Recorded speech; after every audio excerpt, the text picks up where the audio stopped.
should be live and free on Twitch, streaming our very first Modern Horizons. Technically, Modern Horizons Arena draft. I have done one draft in paper. Ended up in a fairly medium red-white deck that did end up actually going 3-0, but it was mainly due to some lucky draws on my part, and yeah, I had what I would call a cheesy deck, where I would get them to about 8 life and then try and win by like making their creatures unable to block. Or I had one game where I played the 4/4 that deals them 4 damage, and then I discarded a second one to deal them another 4. So yeah, I had a lot of cheap wins. Let's call it that. All right, but this is going to be the first one I've done on Arena. Sets just come out, so we're going to do Premier Draft or Traditional Draft. Well, in the interest of firing off a lot, we'll do the Premier Draft, won't we? So yeah, if anyone's watching, feel free to comment in chat. I'll take a look every now and then, see if you've got any opinions. But other than that, I'll pretty much just be talking through everything that we're doing in the draft.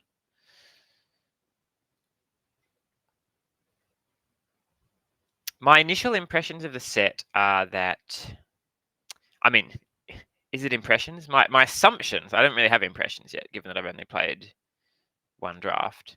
My assumptions of the set are that the Naya colors generally look quite strong. Red and green, and also, white coming up after that, which makes me think it might be a fairly aggressive format, but I'm willing to be wrong on that. Have seen my opponents do some sweet stuff. Let's have a look at this pack. Power balance. I saw a streamer playing against this, and it looked better than what it reads, but it still seemed not great. There's a lot of cards in this pack, so we'll just zoom through them. Basically, that's an interesting one. Taps for the colors. Oh no, you have to tap 2. Never mind, it's unplayable. All right. I do. Speaking of lands, I really like the landscapes. They're awesome. In this pack, we've got 2 really good cards, 2 really good removal spells. We've got Galvanic Discharge, the one I've selected. And we've also got Horrific Assault. Both of these very strong cards. It could shake out that green is just better than red, in which case you want Horrific Assault. I could see that happening. I think at the moment I have Discharge over that. And then also Faithful Watchdog, I think, is one of the better commons of that cycle. So I take the Discharge. As I said, it was kind of close between that and the Horrific Assault, both 1-mana removal spells. That's the Ember Mage that I was talking about before, that deals 4 damage. This one is less clear. That's pretty much unplayable. There's an MDFC, which I really like. I'm just going to select that in a vacuum. There's Ral and the Implicit Maze, which could be good. Territory Color, which I've been fairly impressed with. If we wanted to go straight into energy, tune the narrative. I don't know if I want to go straight there at this point in time. If I wanted to stay red, I could take Ral or the Skoa. If I wanted to branch into green, there's this Territory Color. I think red, green, as I said, red, green, and white are kind of like the best places to be. So I think I'm going to take the color here. Can I really pass a Razorgrass Ambush? Maybe I can't. You know what? I've changed my mind. I'm going to take the MDFC. I'm probably going to end up in medium red-white again doing this, but it's so flexible. Flare of Cultivation, which is Cultivate for an extra mana. We've got a Landscape, a Watchdog, Rush of Inspiration. All right, so we're starting to get into the choose which direction you're going part of the draft. So I think I'm narrowing my options down to Sheltering Landscape, which gets all of my colors, or the Faithful Watchdog, which is a really strong card. I think at this stage I'll take the Landscape. As I said, I do think these colors are the best, therefore they're most likely to end up in those. More flexible than the Watchdog. Watchdog might be more powerful. And of course, like the longer we kind of delay decisions with this, the more we get to see what colors are actually open. Like looking at these packs, maybe, green is not as open as I would like to be before moving in. We are seeing the Watchdogs. We're not seeing lots of the green commons. I think I'm just going to take another land here. There's worth noting, I think this card is pretty decent as a removal spell. Blue is very good at drawing cards, so this is often going to be quite cheap. I think the Ram is good when you have the flyers and you're the only one drafting the artifacts deck. It's just a bit of a gamble to like go all in on it, because you basically have to have an all artifact deck. Okay, so I'm still not seeing many particularly clear signals, as in like, oh, this card is really great and I'm getting it, fourth pick or not. This is really good with those Watchdogs, by the way. So the chance I could take that, I could take another landscape, in which case I'd probably take the Deceptive Landscape. Yeah, I mean, I guess I'm not moving into green for this, so I'll just take a landscape for that. Green, white, black, or blue, white, black. I guess I'll take the green, white, black.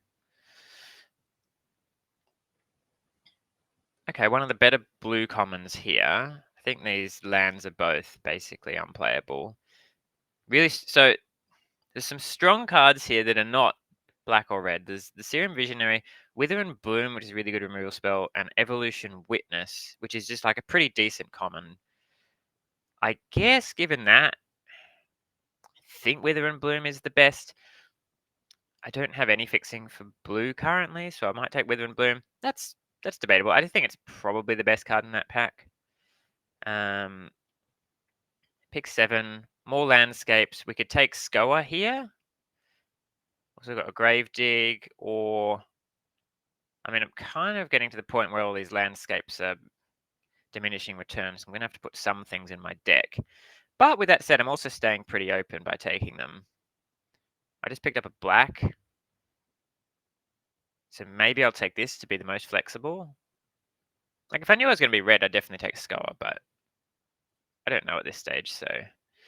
Oh my god! This is like bomb level common. Pack 1, pick 8.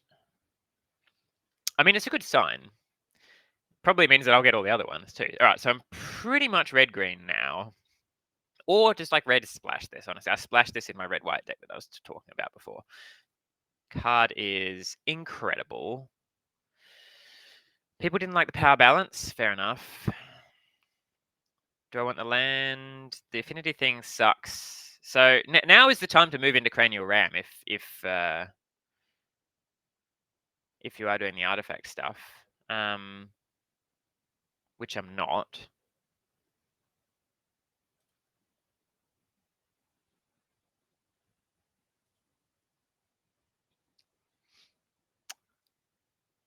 Okay, I think all of these...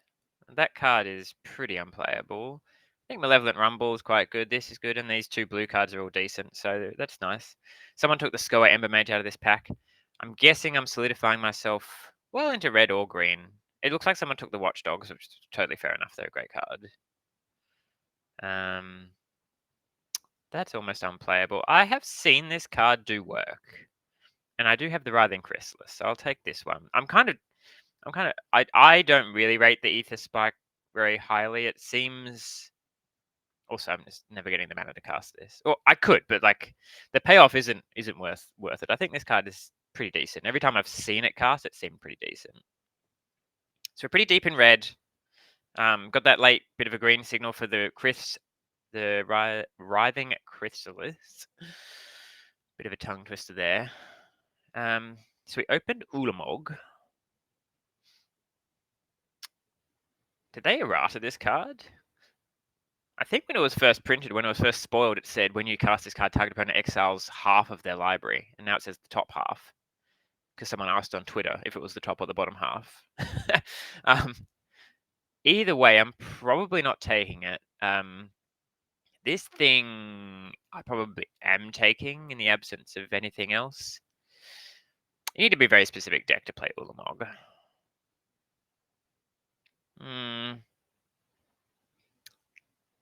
Recruiter is fine, but like it kind of scales. Like if you've got Laylee in your deck, it's amazing. But I kind of want to be in red-green at this stage, so I think taking this is perfectly fine. Red-green, and then either splashing maybe black or white probably at this stage. It's another Galvanic Discharge, which is great. Happy to take that. How many of my lands are red and green? Not those two, these two, and that one. And then these could be splashing. They both splash white, so I could splash. And Razorgrass Ambush is obviously a lot easier to splash because it's just a card, a land on the backside. So if I'm thinking of splashing, it's potentially into white. Take a discharge.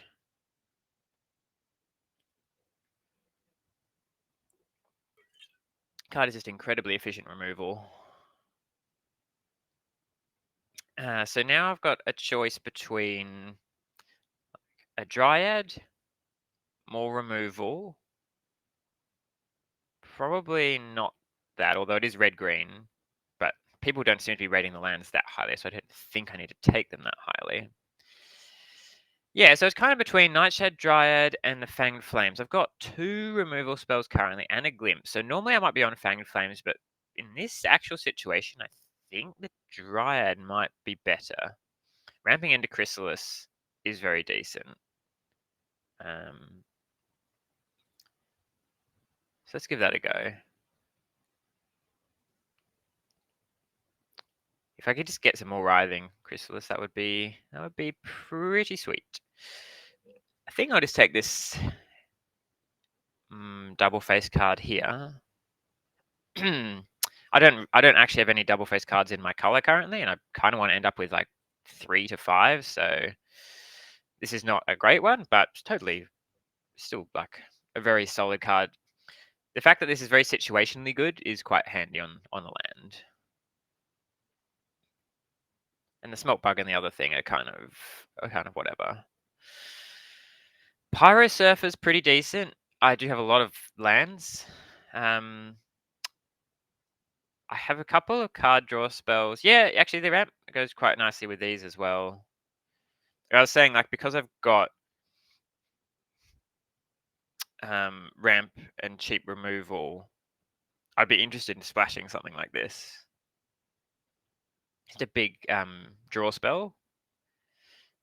Currently have 1 land that would help me do that, but I could pick up some more since people don't seem to be valuing that highly. Take this Pyro Surfer here. It's a pretty strong card.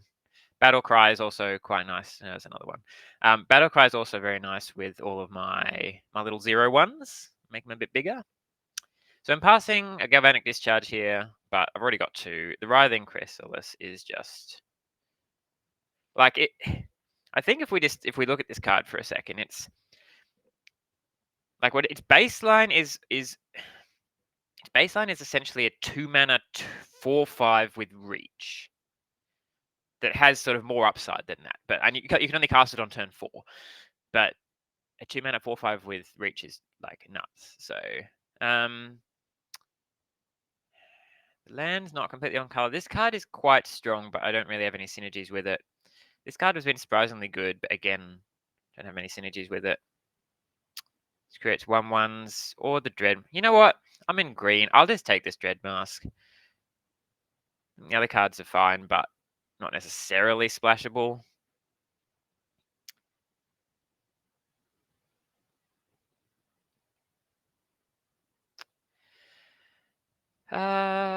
So this seems decent. There's also Fetch that I can use to get blue.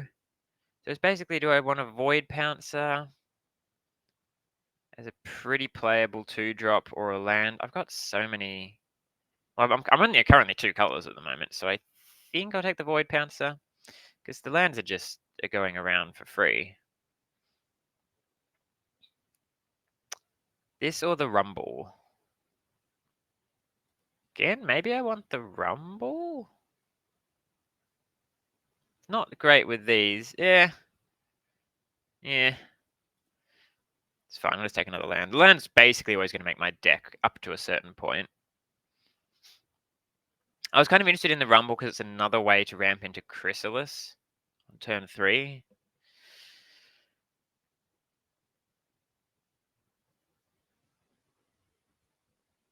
But I think I prefer the actual like solid ramp. Could take another Sheltering Landscape or this blue one.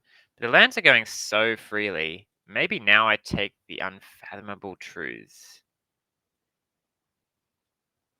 as a splash. Yeah, I don't know. That's kind of close. This card is pretty good. I don't really care about the energy. Do I care about this charge bug? Yeah, I don't know. I mean, the other card was a much better card. Just I'm not sure for my deck. Well, I shouldn't take that. I'll take this as a sideboard card. Yeah, I'm not sure about that. I just defaulted to the creature because I thought it might be a bit low on creatures. Oh, this card is messed up. Yeah, pretty silly in our deck.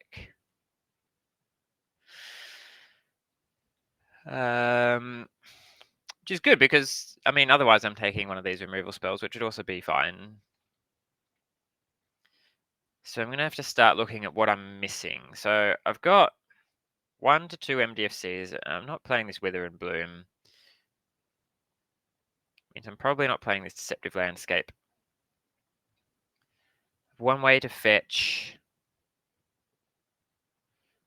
blue currently. And in terms of actual cards, 1, 2, 3, 4, 5, 6, 7, 8, 9, 10, 11, 12, 13, 14 actual cards. So I do need to get, depending on, I'd probably want to get like 8 to 9 because, well, I don't have that many multi double face card, modal double face cards. Because I was going to say you actually want to get to more than 23 playables sometimes. If you got, I guess I didn't count this as a playable. So, this pack, nothing I'm particularly interested in. I'll take another Nightshade Dryad. It's annoying that it doesn't work with the Vanguard. It's best cards in the pack, probably the Glyph Elemental. The Worm Coil thing's pretty good too. Now this is an interesting pick for me. It's kind of between this thing, which spits out Spawn with all of my lands, or this, which is just like a very strong burn spell because it can go face. I think I've got enough burn that I want this thing, and it's got enough synergy in my deck. Like in a vacuum, this is a stronger card, but in this particular deck, I think I'll give the nod to the Precursor. Scurry of Gremlins, pretty good card to splash. Oh, no, it's not, because I don't have... Oh, well, actually, no, I do make a ton of tokens, or I could take the Perilous Landscape, which doesn't fetch green, but does fetch blue. I don't care about the white as much. I don't think I'm interested in this card. I do have I've got white on the splash. I think this is pretty fine to splash, actually. Make a lot of spawn. I'm not sure if I want 2 of them. If this was a better landscape... Oh, there's a spawn gang commander in the pack. There I was. Looking to find like a semi-decent playable, and then this one's very good in my deck. And see, the benefit of picking up all these lands early is that now I've just kind of... I don't have to sweat them out, so to speak. Yeah, I guess I'll take another land here. I don't think I want a second one of these. This was a very good card if you're red-white, but if you're not red-white, I think it loses some luster. And the colorless land is pretty decent. So the MDFCs are actually taken pretty highly. from what I was seeing there. I don't think I want the second Scurry. I might. Kind of the only thing I'm concerned about is I might be running out of playables. This is also a blue splash for this, so I think on that basis I'll take it. The Witness is nothing special, but it's fine. Like nothing special in my deck particularly. This would probably be better, but I don't really want to splash more than one card. Okay, so Fanged Flames Wield. So did the Tune the Narrative. So someone who's in energy is going to be happy. Yeah, I think I actually really like this card draw spell in this deck because we could definitely run out of cards quite easily. This card is actually kind of okay in our deck. We make a lot of 0-1s. Put the MDFCs in the board for the moment. Oh, I should have crafted everything beforehand. Siege Smash or this colorless land. I don't think Siege Smash is very good in this deck. Okay, I guess I'll play 2 of them. So Red White was also open, which is fair. I mean, I'm pretty happy with this deck. Double Writhing Chrysalis. All the lands.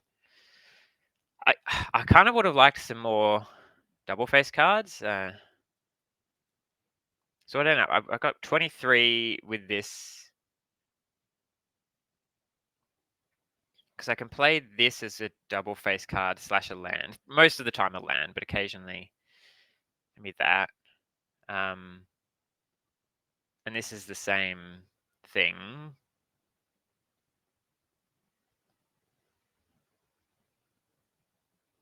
Now I can just count both of these as lands. I mean, I've got a lot of ramp, so yeah, I think that's fine because I got the double Dryad. So if I just play both of these as lands, essentially, and then I need to make sure I have enough basics, obviously. So these all fetch my main colors. Then this fetches the white. Fetches main colors. Fetches main colors.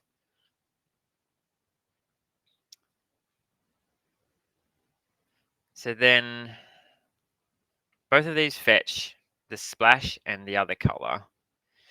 So let's just put in some basics to start with, because I need enough to be able to fetch them. So I need 1 plains and probably 1 plains only. And then for each of these, I probably want a land that they can get. So I've got 2, 5, so 6 red and... I kind of want me to play 6 red and green, or kind of 6 red and green in total, at least. Right, so that way my fetches are not stranded. As to whether I can play... So how many white sources does this give me? Is this 3? So this is 4 white sources, 5, 6. Like, I've got a lot of white sources, so I could probably just... Oh, I've got blue as well. Okay. So the question is, do I play another one of these, in which case...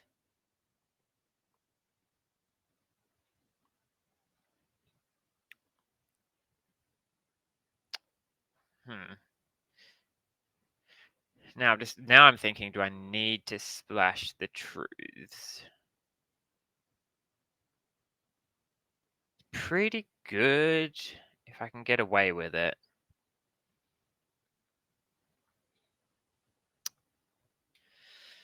Because this can get both my splash colors and a red, but 1, 2. I think that's fine. Because they can also just tap for colorless. I forgot that bit. So how many sources of this is red? So 1, 2, 5, 6, 7, 10 red sources.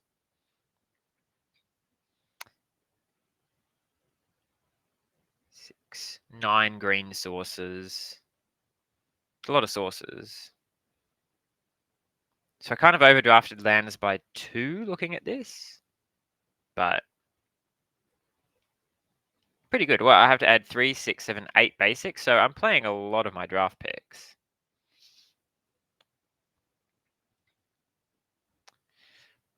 I think this is going to work out.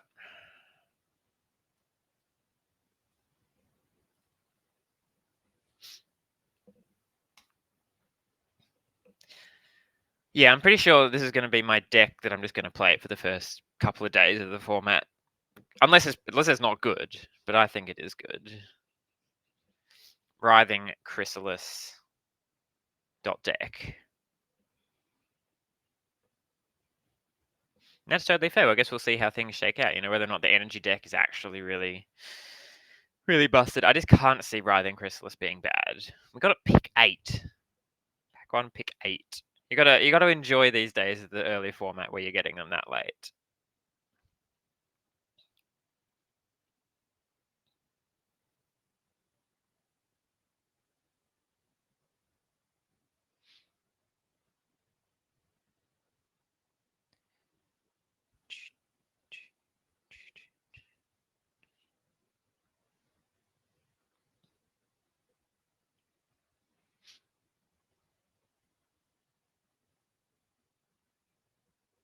Oh, I ended up with this charge bug in my hand, didn't I? All right. This is good. I guess we'll lead on the landscape. There's a lot of interesting sequencing. Because this can get, yeah. This can get white or blue depending on which side we draw. Might just be red as well. Conduit Goblin. All right, we're probably killing that one. Let's go get a mountain. And then we can play this one and Galvanic Discharge this. We're going to do it now. Get 3 energy, pay 2 of it to blast that thing.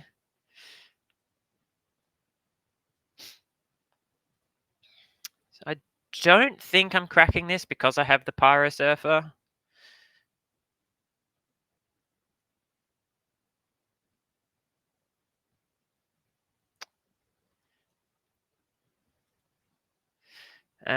So what's my next turn look like? I play Charge Bug or...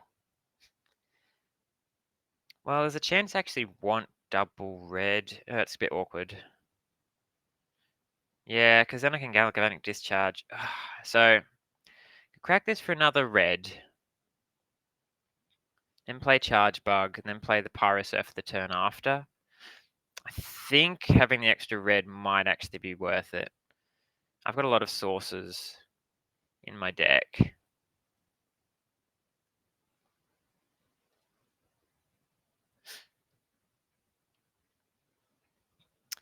All right, so now I just need to draw another land.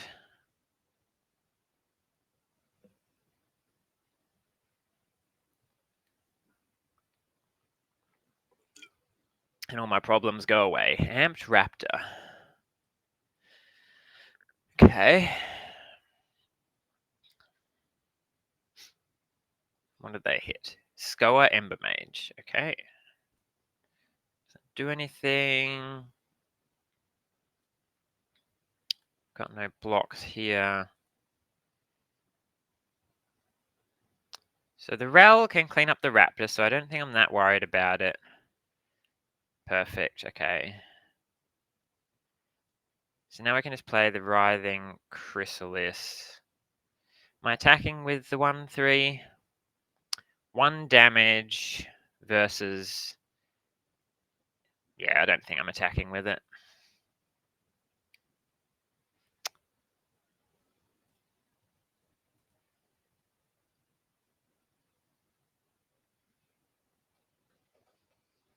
So they have a galvanic discharge as well? Okay.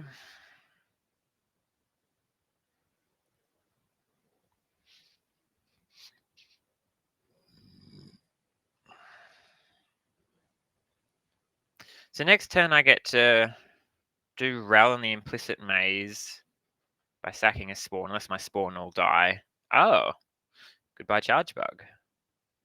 On the plus side, I also get to kill the Witch Enchanter now. I'm taking 5.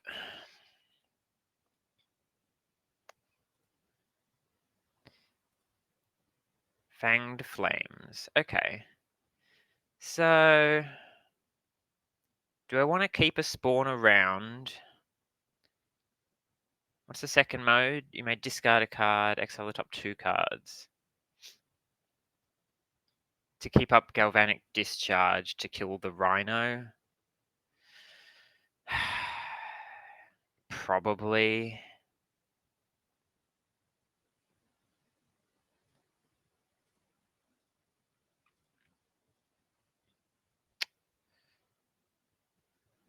Yeah, every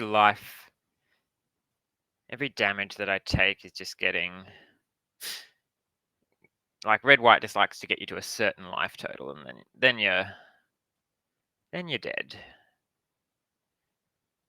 I guess I'll do it now. Well, they're just going to attack me, and then I'm going to have to do it anyway, so unless they play a better threat than this.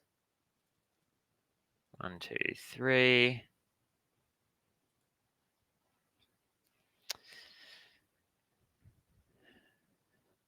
Because they've played two of these double strike things. Alright, what's this? Look at the top 5 cards. You may reveal a historic card. So artifact, basically. Or good legend, if you have one. Oh, okay. So I'll 3 or greater. You may discard a card if you do exile top 2 cards. You may play them until next turn.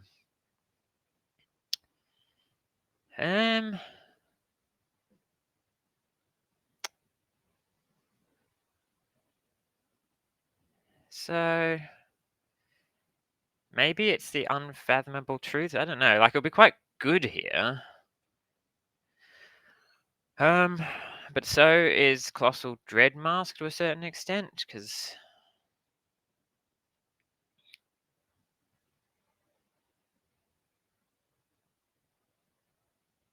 they're both pretty similar effects.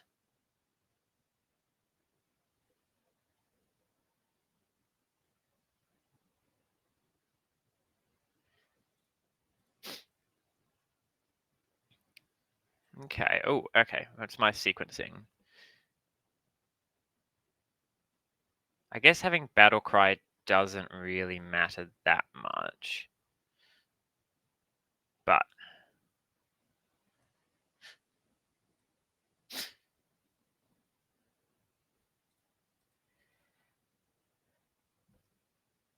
so this only gets 3 or greater. Okay, there's 1 Ember Mage.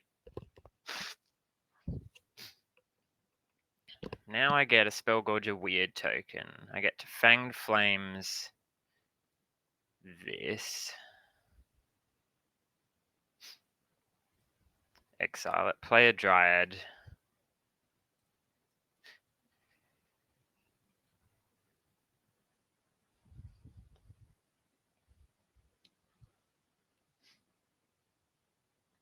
Oh, right, I didn't realize my Spellgorger Weird got up to 3 because of that. Well, I couldn't really avoid that, could I? Ooh.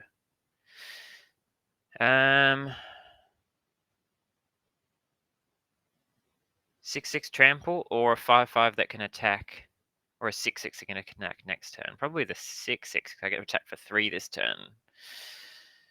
Oh, yeah. So it's a 6/6 that attacks. Well, it's kind of the same thing, isn't it? Apart from that, my cast trigger doesn't do anything.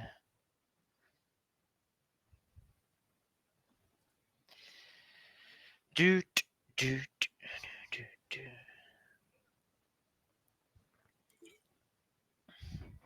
Can't attack or block. Okay. So there's vigilance, and then they get to give it double strike. Ah, the wrong way round. Vigilance. Well, I guess they don't want to trade it. I'm just going to get double strike next turn. So I just attack with all my dudes.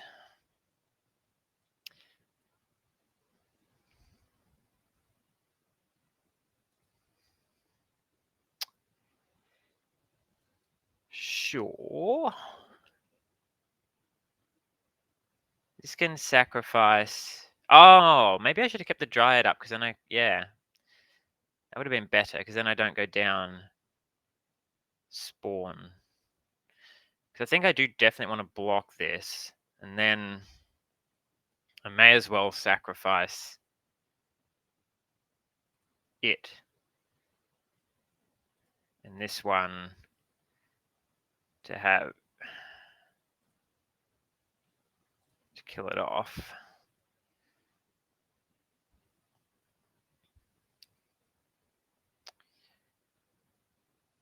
Okay.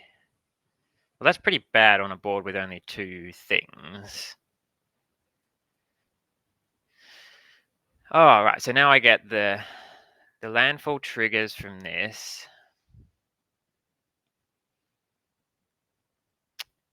Could play the Dread Mask, but attacking with the Dryad is a 3-powered attacker. Potentially. I'd have to crack this. So I think I just attack like this. They can spend the energy into the Scurry of Gremlins to kill off like the Pyro Surfer and the Commander. And then I just play the Dread Mask.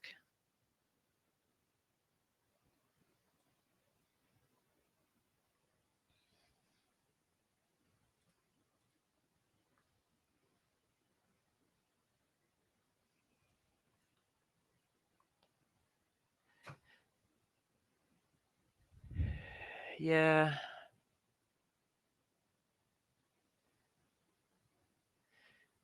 Because I could.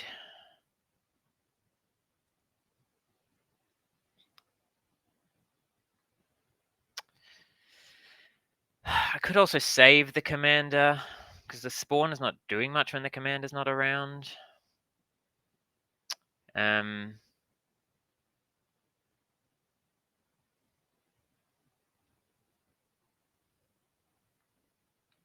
No, I think just getting the Dread Mask. The Spawn actually does do something because I have this Dread Mask. Gee, the games have felt very like both of us have had lots of things to do. I think we've spent our mana every turn almost.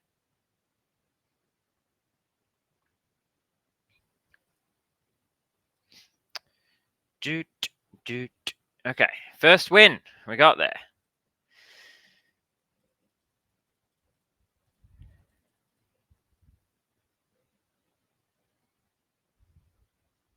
Yeah, lots of stuff to do with your mana, which is good. It's a good sign.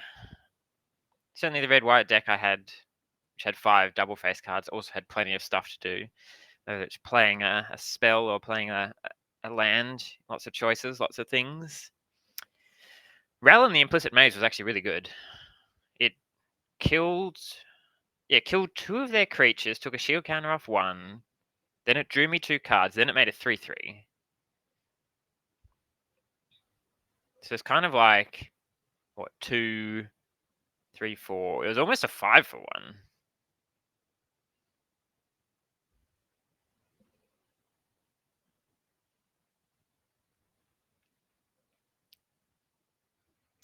Cool. All right, keep this. Go get red.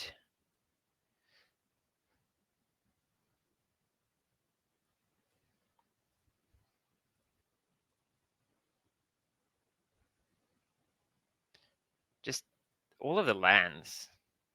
So many good, so many interesting land builds, and I love it. Oh, okay, so if I got the Pyro Surfer, now I can just play that and attack with that.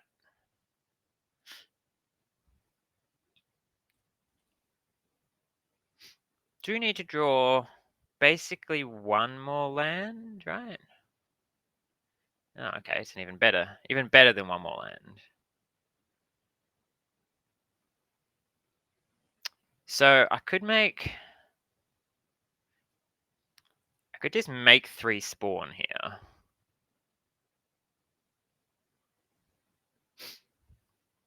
Or I could play the propagated drone. I think making 3 spawn is actually pretty great, because then they can both attack next turn, and I've got all of these other things. Yeah, I think this is just exile my top cards, no attacks, make 3 spawn.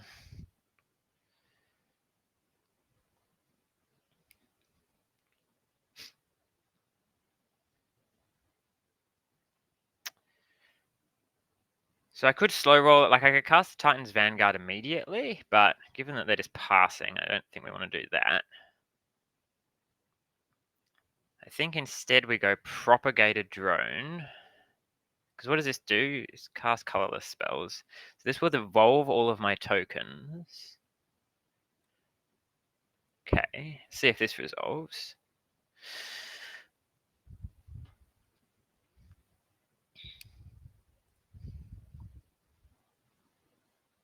And then they also have Battle Cry.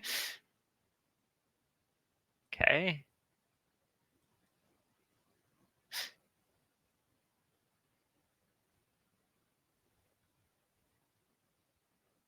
Probably get the mountain here.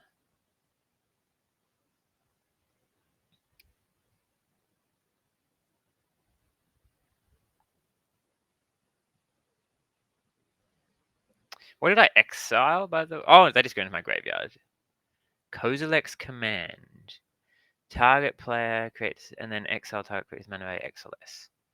Okay.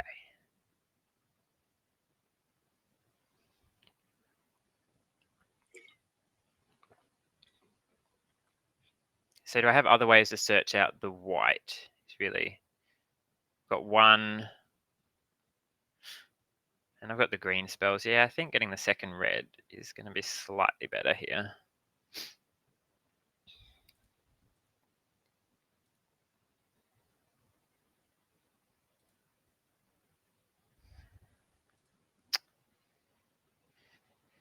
So if I draw a land, I can Chrysalis.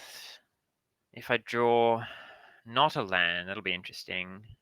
I just get a 7/7 and a 0/1. Okay. Spawn Gang Commander. I guess I still play the Chrysalis, because they also get evolved.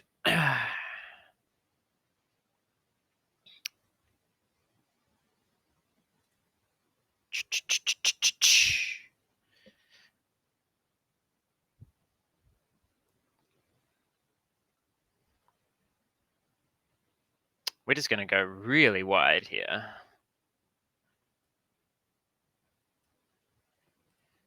Yeah, no attacks, that's fine.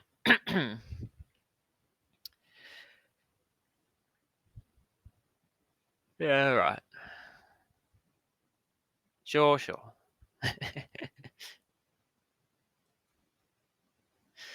Oh, the Dryad is cool.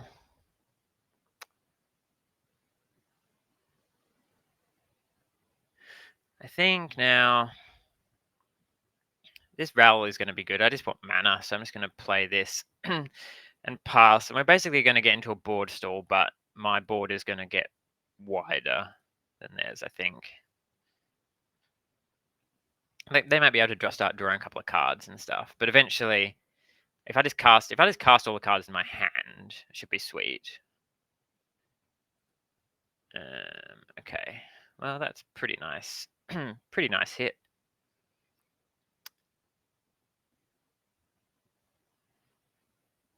Do, do, do, do, do. So I have 4 now, potentially 5. So I want to cast the Spawn Gang, I guess. Cast the Spawn Gang first. And then the Titans Vanguard. And then the Maze. And then this is going to get bigger. I don't even know. If I was playing in paper, I'd probably lose track of some of these triggers.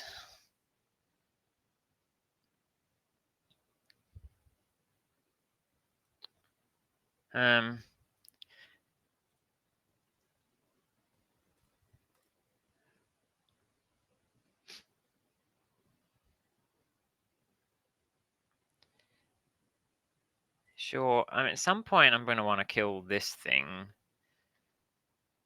Oh, another Writhing Chrysalis? So maybe I just play that here. And then wait on the Titans Vanguard for another turn. All right, that's fine.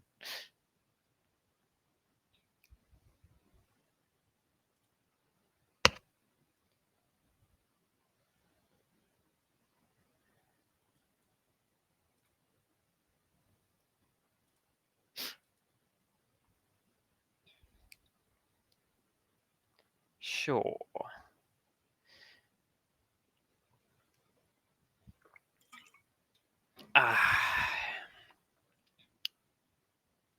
Okay. Oh, that's kind of cool. Nice. This is pretty sweet. Hexproof from each color, Annihilator 2. Kind of need to start attacking now.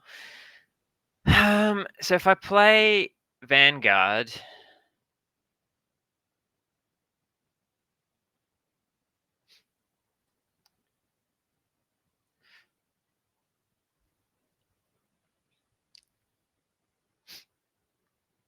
and then just attack with everything, probably?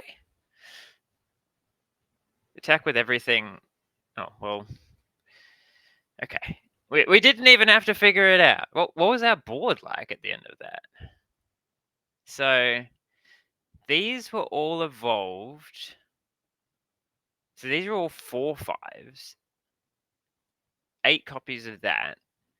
And then, yeah, they only had 1, 2, 3, 4, 5 blockers. So we just attack with everything. They block like the big things, and then we smack them for a bunch, and then Spawn Gang Commander. Yeah, that was sweet. See, like, that was the Eldrazi deck doing its thing, right? They were going big, and we just kind of went over them. What? Visit Hideaway? I don't really want to do that now. I'll do that later. Yeah, we just kind of went over the top of an Eldrazi deck. I mean, I guess we're also an Eldrazi deck, but like, we're not ramping. We're just casting 4-drops.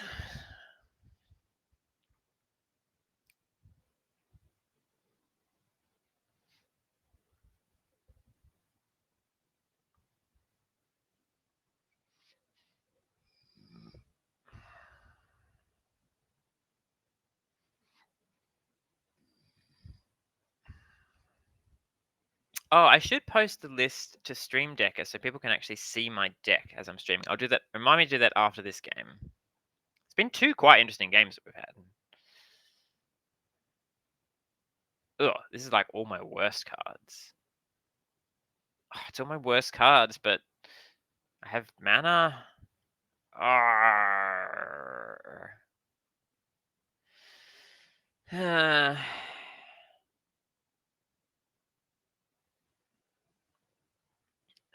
And they're going. I think it's just too slow. We'll see.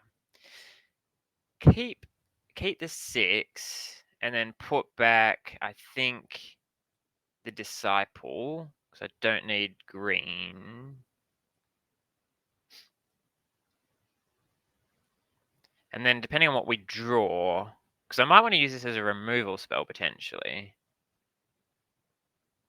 Yeah, okay, so I can go get red with this now. And then turn 2, probably the Dryad.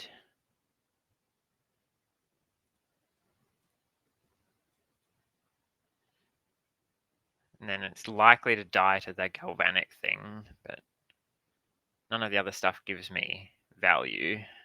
Oh, there we go.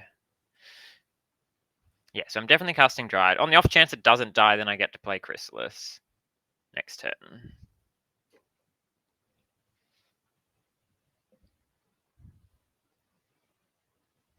Oh, okay. Oh, alright. Well, I'm happy.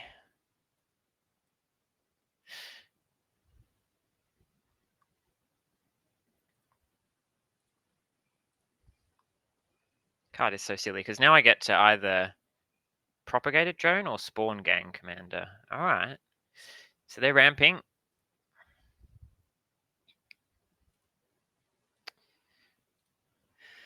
And the Spawn can tap and they can also sack. So the Spawn basically had 2. So here, I think what I want to do is play this as a land, then play Propagated Drone. These get bigger, and then Glimpse. I could also Glimpse first to see if I hit a land, because I basically want to start attacking with all my stuff. And then next turn, Spawn Gang Commander. Alright, so I guess if I'm glimpsing and droning, I glimpse first.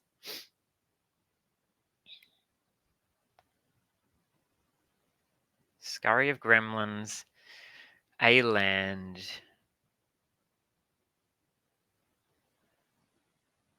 Yeah, I guess I'm happy just to have 2 lands. So I'll play play this, play this.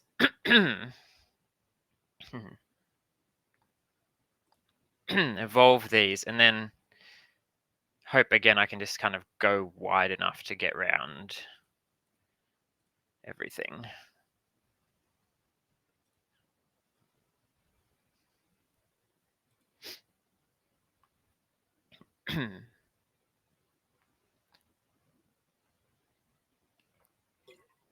You gain 4 life. Okay, they've also got Spawn Gang. So they might want to shoot my drone now. Oh, okay. Even better than shooting it.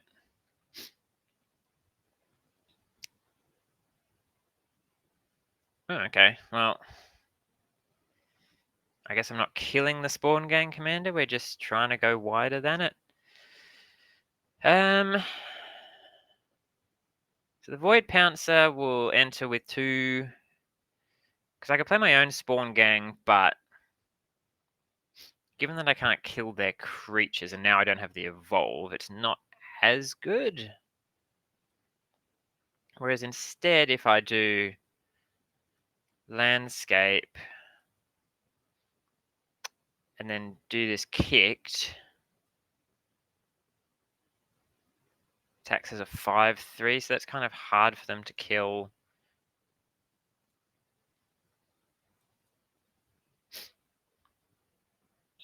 And then we can attack with this and this stupid little Dryad.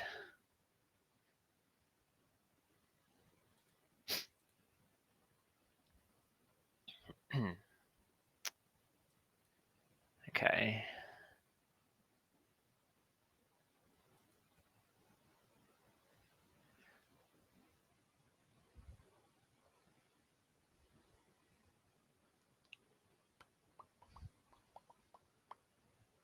Guess the one advantage of playing the Spawn Gang Commander was then when they target my stuff, I can sacrifice it. But the issue is they just have way more mana than I do.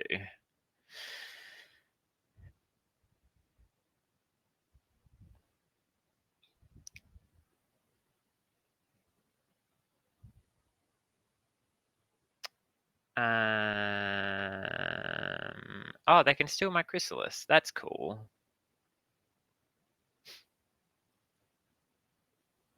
They can steal the Chrysalis and then sacrifice it to kill something else. Oh, they chose that. Okay. I guess it is big and annoying.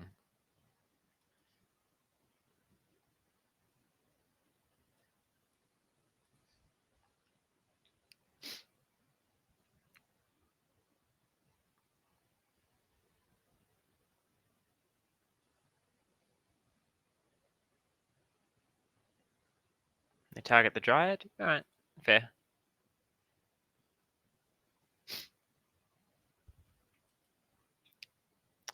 Doot, doot, doot, doot, doot. Oh, I can't cast a Spawn Gang Commander now.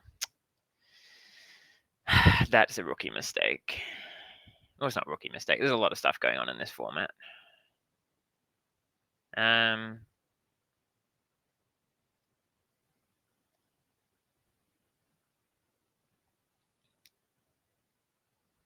Yeah, I was thinking when I had this land in hand, maybe I should keep it to cycle. I think that probably was the right play. So I guess, yeah, we're just on the back foot now. Just gotta have Writhing Chrysalis and gotta hope to draw like Titan's Vanguard stuff.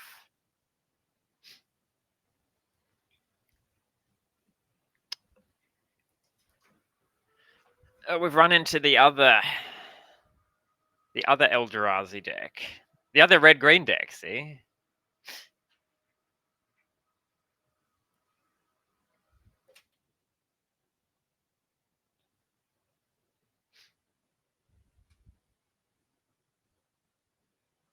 Sylvan Safekeeper is actually kind of sweet when they have this path, because all of their stuff...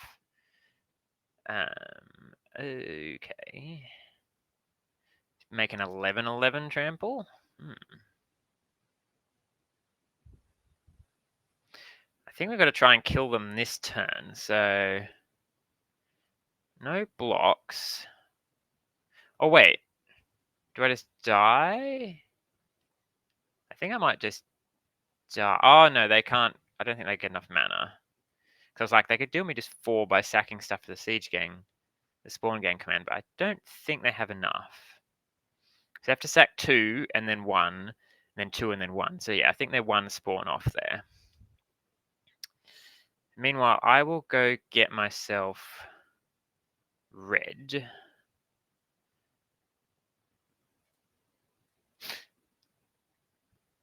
I don't think I can win. If I draw Titan's Vanguard, there's a chance I can. That one, not so much. The Chrysalis can make things really big. They kind of... So they have to block with the Safekeeper.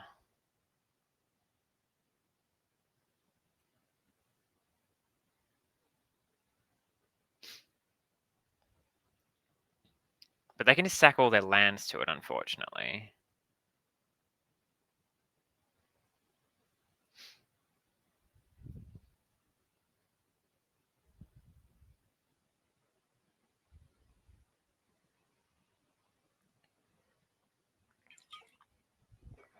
Doot, doot, doot, doot, doot. Yeah, they're going to sack all their lands to the Safekeeper.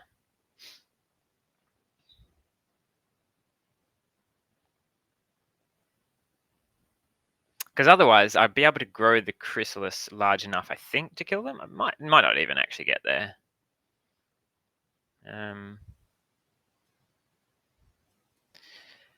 Let's attack here. Attack with these.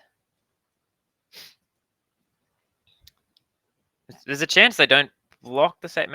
Maybe there's something to be said. No, I had to play it before damage.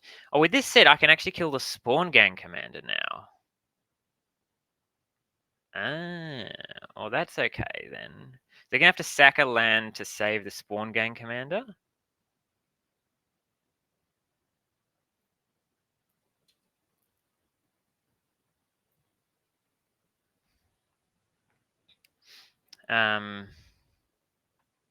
So I can force them to sack another land here. Oh wait, not that. So sack this.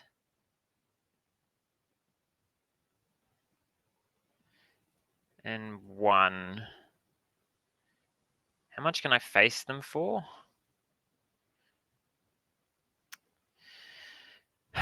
2, 4. I can face them for 6, 7, 8. The problem is I just die to this thing next turn. Unless I've done some maths wrong here.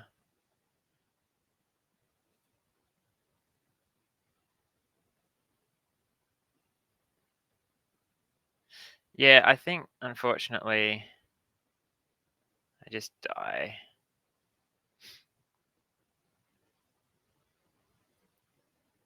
Well, let's try it. Let's just...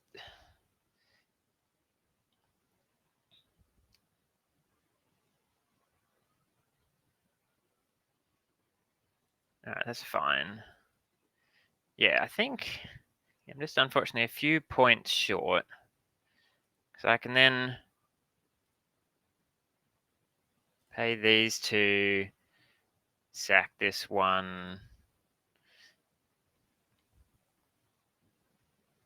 It's a bit short.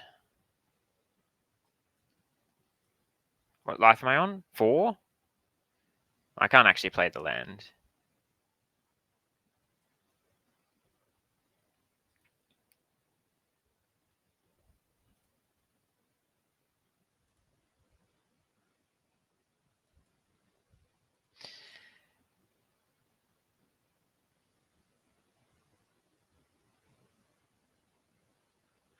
Yeah, all right. That was close and fun and interesting. Oh, I'm going to do the stream decker thing so people can see my deck. We lost the other red-green deck. Honestly, it was a Sylvan Safekeeper that did it, because if I could have just killed the Sworn Gang Commander, then I would have been fine. Let's add this to decks.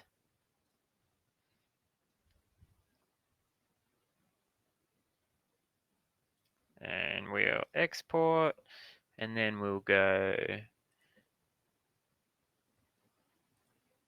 an MTGO file. No, create. Oh, paste deck list. Here we go. And it's MH3 draft number 1. Submit. Hopefully that now appears for everyone on the Twitch stream.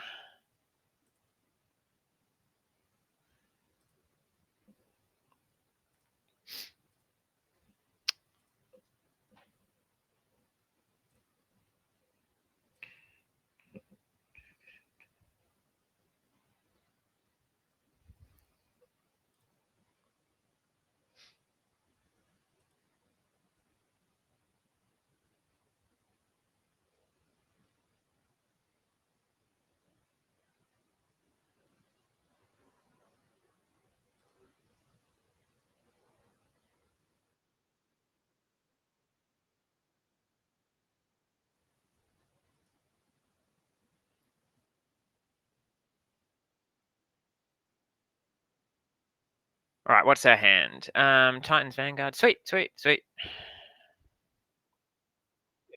really good, actually.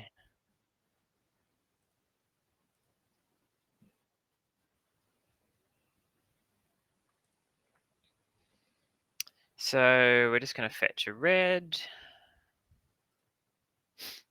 Fetch a red, I guess play the drone, unless we draw something else.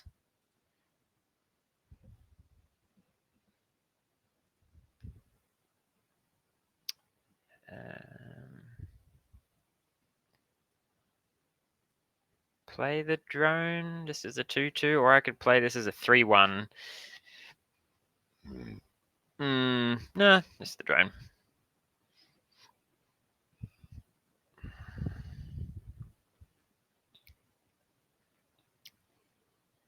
There's a Pyrosurfer. Yeah, all right, I'll trade with that.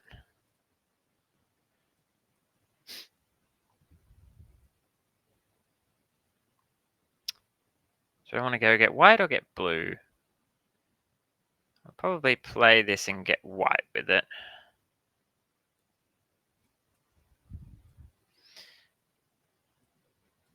Let's play this as a 3-1.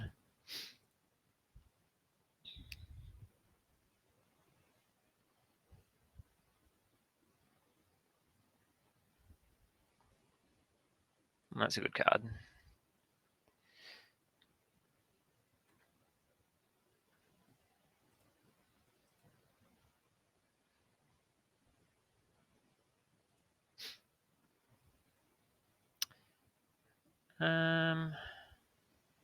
Okay.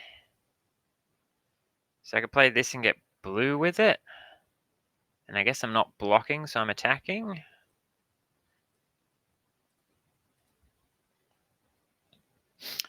Unfortunately, not doing anything this turn.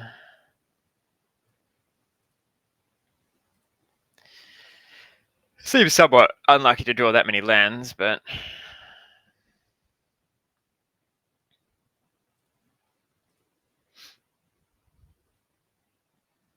maybe that's the downside of not having. I've only got 2 MDFCs. Does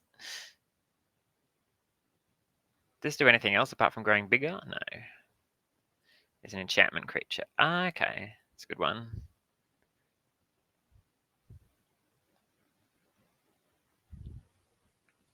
Amped Raptor. Oh, wow. I was going to say this card really does much, but yeah, that was really good. Ouch, ouch. Go sack this for an island, I guess.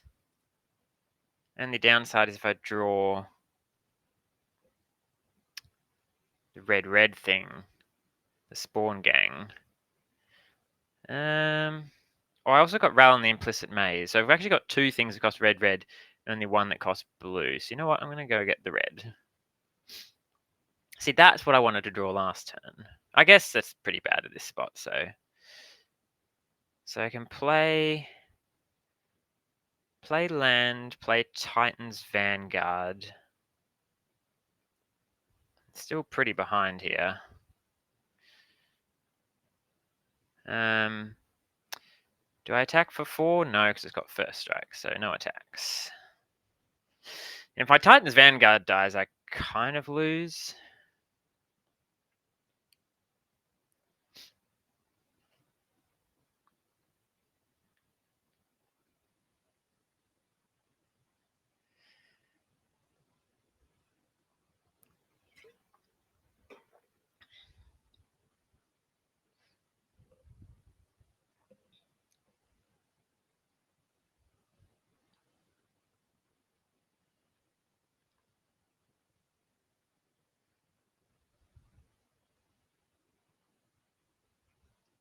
See if they have another destroy land things can't block. That'd probably be game. They get 2 landfall triggers before I get a landfall trigger. Yeah. The secret red-white landfall deck is pretty good.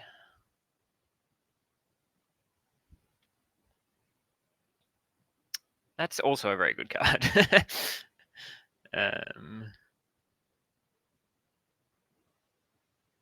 I need my Chrysalis. It's got reach.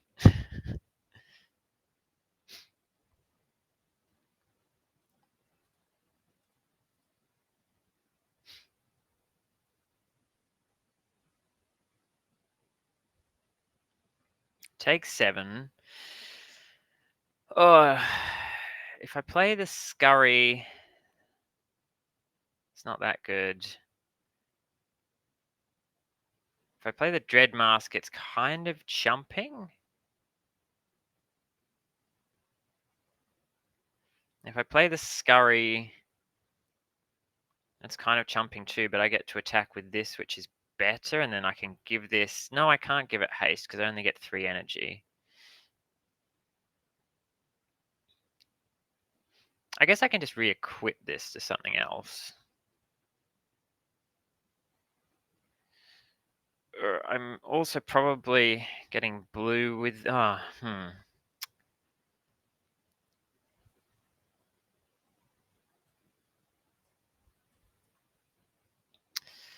How likely is it they have another land? It's pretty likely, but never know. Maybe not. Let's attack with this.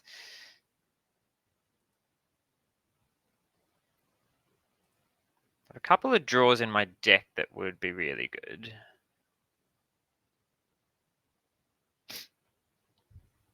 This loses to a removal spell. But otherwise I think is pretty similar.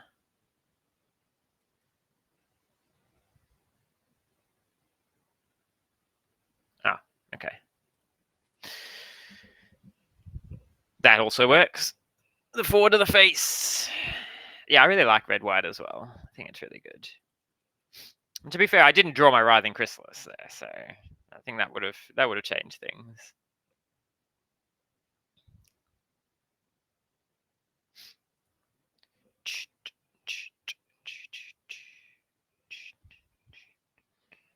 See if we can grab another win or two with this deck, which I think is really good. It's got a couple of really clunky cards in it, like the Dread Mask and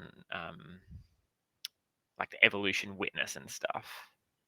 That I wouldn't ideally like to play. I'm just so short on other cards because I've got so many lands.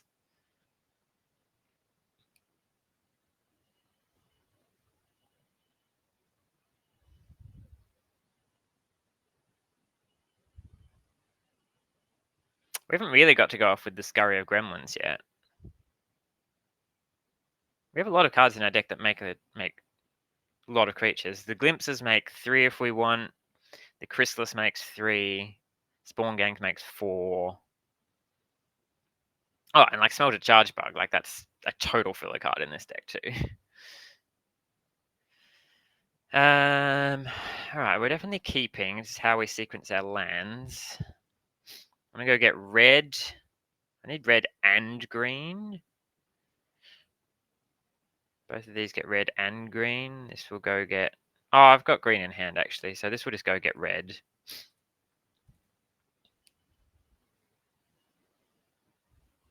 Then possibly Plains Pyro Surfer.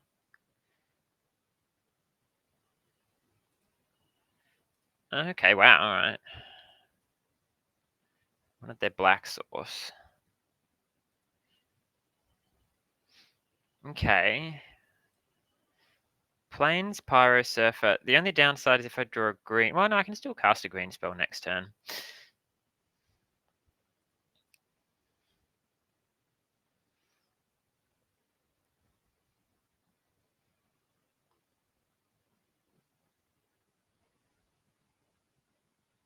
So I could discharge it, or Razor Grass ambush it. Discharge, I think.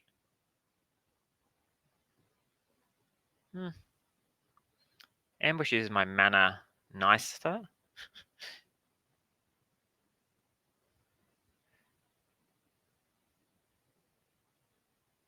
I guess I'm just going to attack, and we'll see what happens. If they block, I will use the ambush.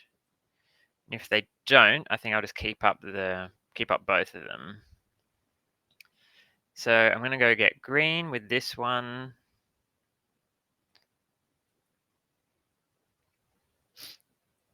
And then pass the turn. And then...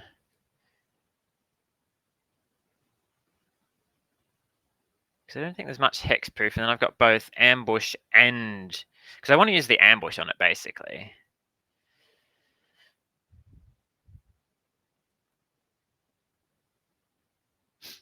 Okay, no, I don't want to use that way.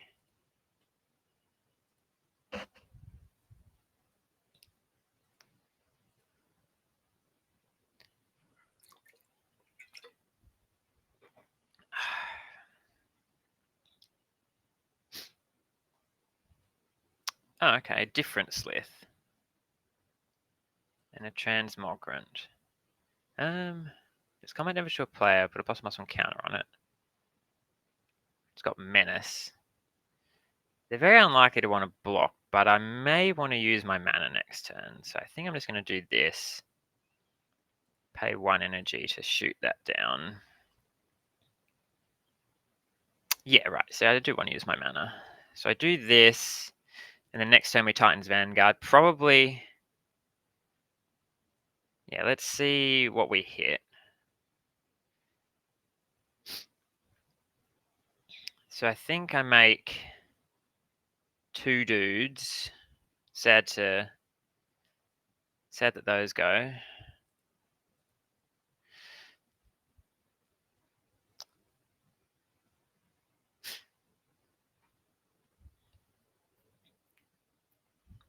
And then next turn we can Titans Vanguard.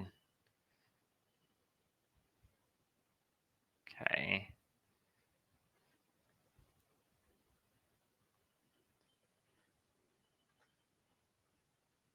Smelted Charge Bug. Play this. Play this. And then do I attack with all? I don't even know if I attack with any of them. Because if this gets to attack next turn, it pumps these things. Like, they're never going to adapt this. I think this turn it's right not to attack with anything. I could get 4 damage through and trade off the Pyro Surfer or a Spawn. Ah.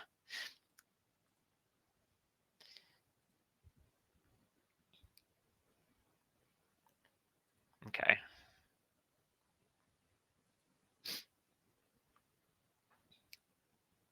I'm getting kind of close to casting this. Sure.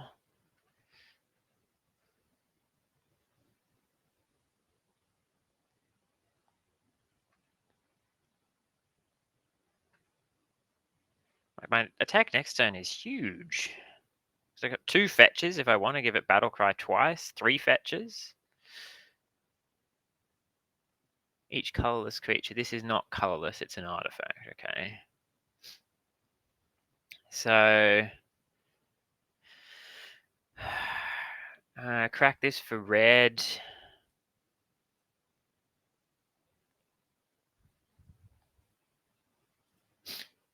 Gets 1 sense of Battle Cry.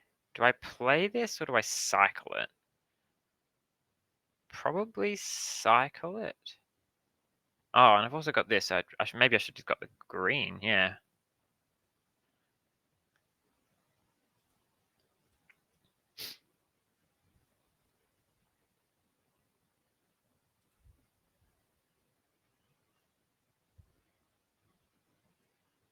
Maybe I just play this, go get a green. 1,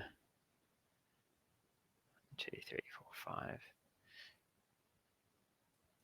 I've got many instances of Battle Cry here.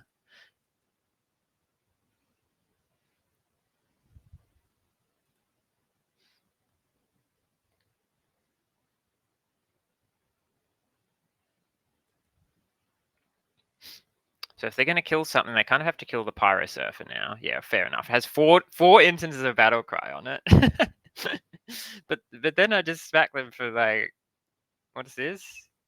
10?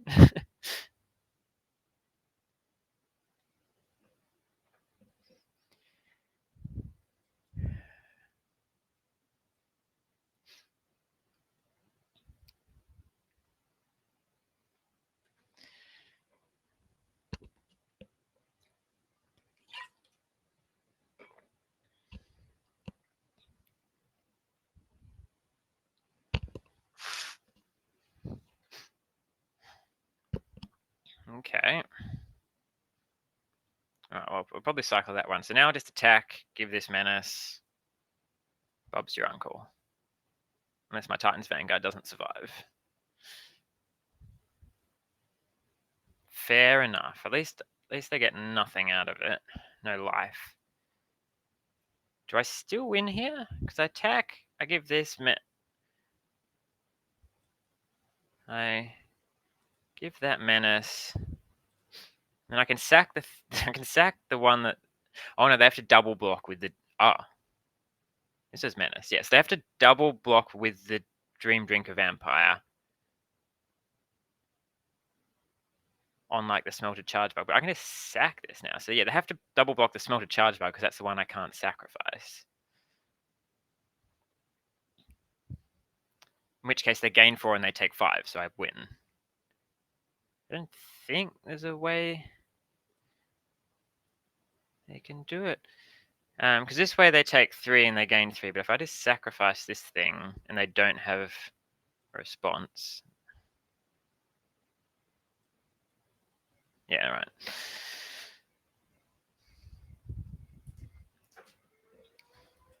A lot of stuff going on in this format.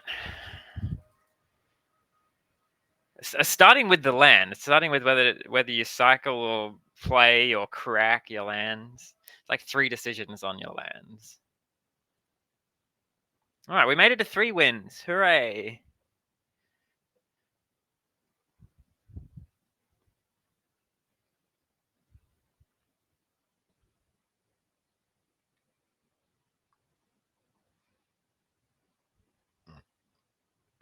Games have been fun though. They've all been. I feel like they've all been close. We're not like running everyone over or anything. So okay. So keep. I have the white nightshade dryad. Okay, so I'll go get something with this. Okay, they've got a dryad. I'll go get red, I guess.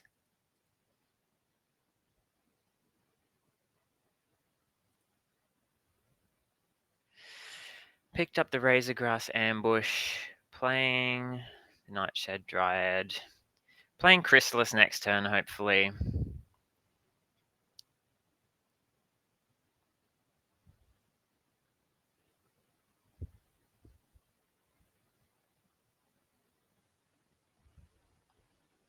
Nice.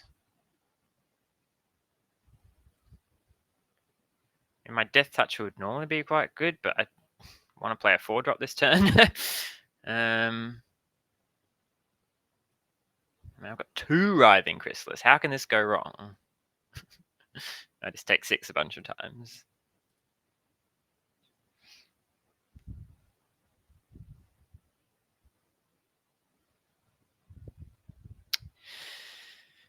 Next turn's going to be interesting.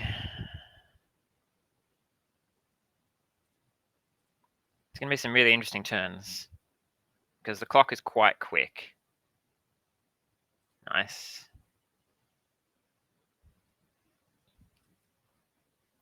Oh, geez. All right.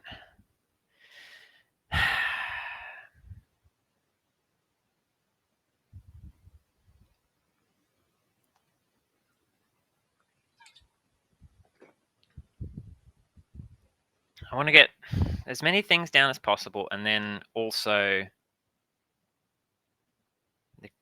play a spawn gang. So I guess here maybe I play Writhing Chrysalis. Using one of the spawns.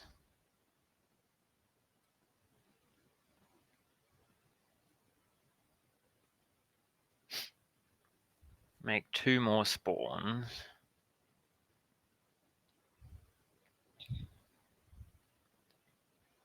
And I think I'm playing this tapped and passing the turn. Jeez, so many options here. Because the Chrysalis can get really big if I want. I think I'm just tapped. I think we're winning the long game of this. I don't want to attack into this Death Toucher.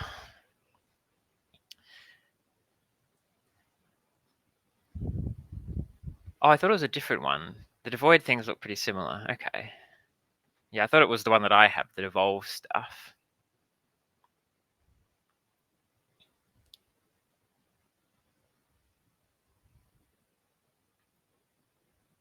Okay. Get to exile my land.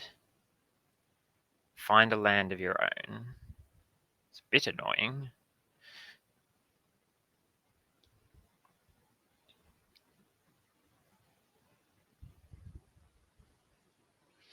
Every land kind of counts at this point.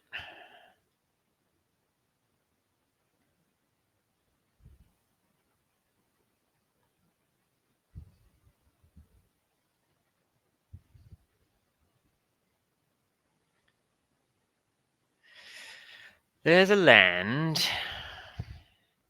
So now I go the spawn gang.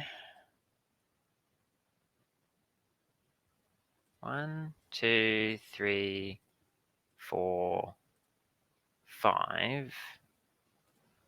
These get super big. Play a spawn gang commander.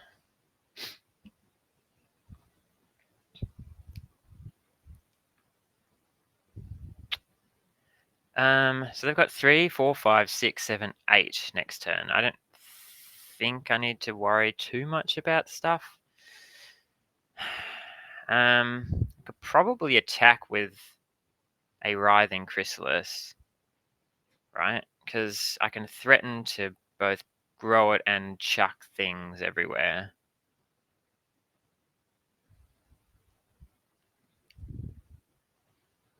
If they block it on everything, I still think that's fine. Attack with this one.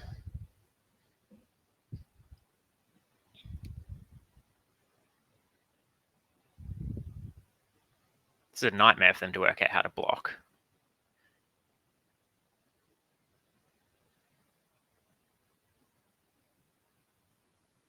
Yeah, okay.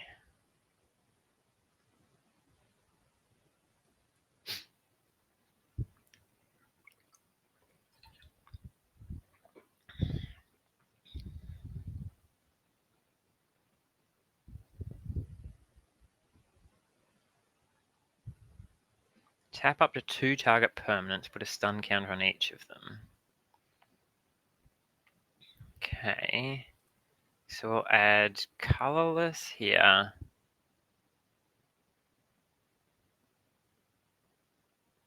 So they can attack with the Wampus if they want. And they have a 5/5 with flying now. Okay. So that happens. And then if I want to use the colorless, I have to use it now.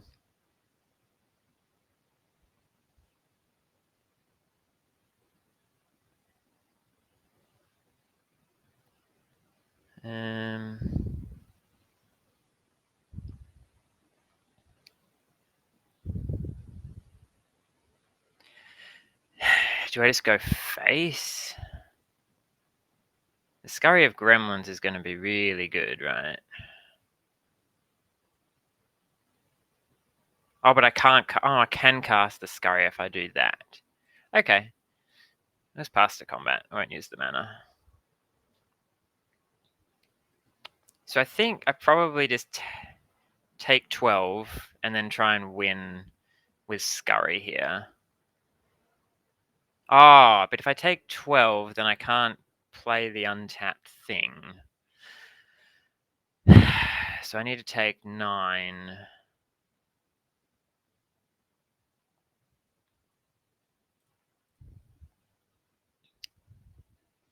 Take 9, go to 5, and then I think I have enough, right?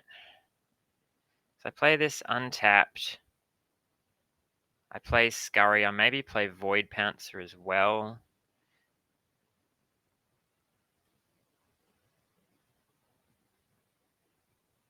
Yeah, I think. Oh, I should have sacked it. Oh, I need to sack it to the Chrysalis. Whoops. Just sack it just to make the Chrysalis bigger.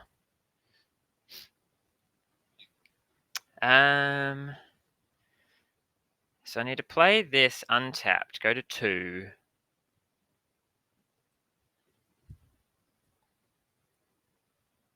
Pay 3 life.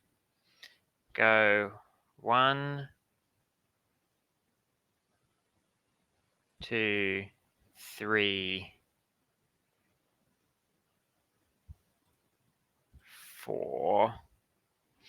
Okay, there's that for that, and I'm going to sack one of these to play a Void Pouncer.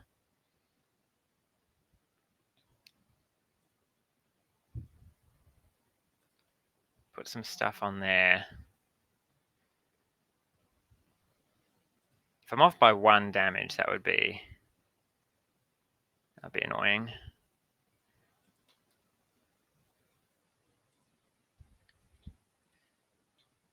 Play this.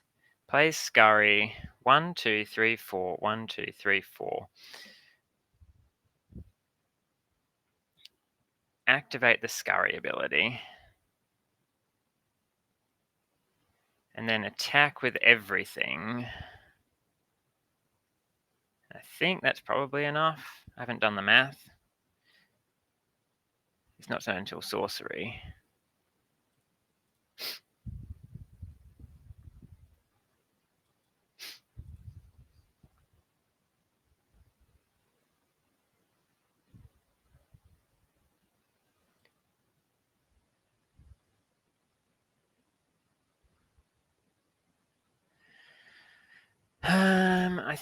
I haven't done the math.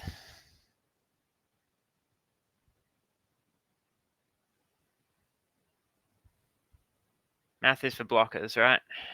They block the two biggest, which is 5 and 7.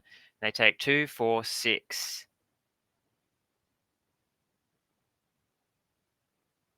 2, 4, 6, 10, 13. They take 16, right? Even without the spawn gang.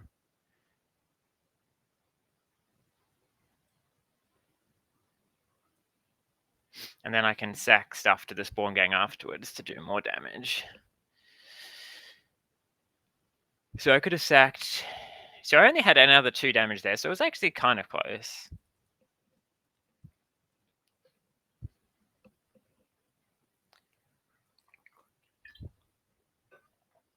A lot of interesting choices in these games.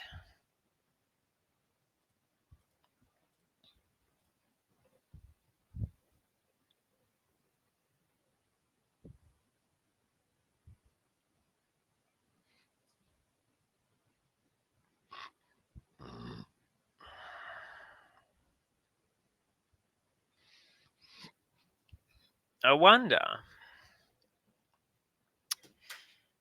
Yeah, even just thinking about that last turn, like I played the Void Pouncer to be another big creature.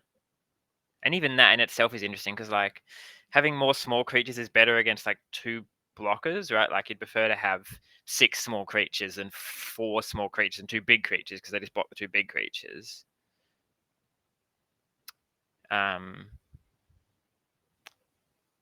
But it did give me it kind of gave me a 4th big creature. It was an interesting one.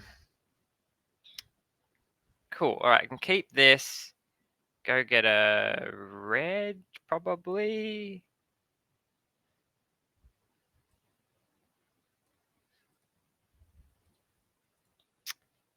Given that the whole hand's red. I mean, the fetches are good, but I've got so many fetches, I don't think I need to save one. Ooh, maybe we're facing an artifact deck.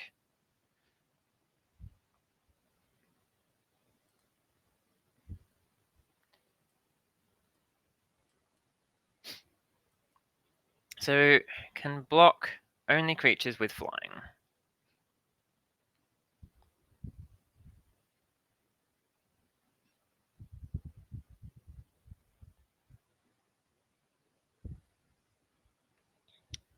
Okay. I think I just play the Precursor.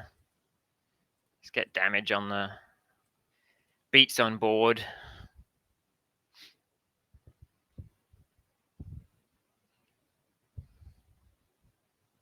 There's a sleep. Oh, okay.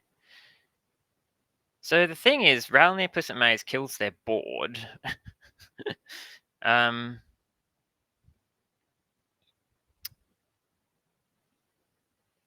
An artifacts are pretty small, so I could discard Glimpse. Yeah, you know what? I'll discard Glimpse.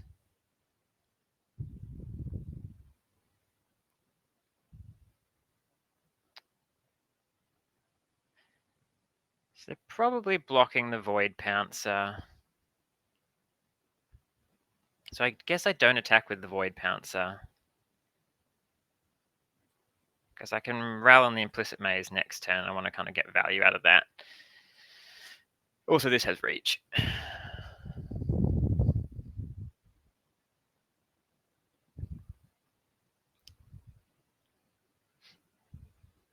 Each player sacrifices a non-token creature. All right. So I'll sacrifice my Void Pouncer. Wait, do I get a thing? I get 2 things. This card was like good for me. Oh god. I think we just Ral here and keep the spawn around.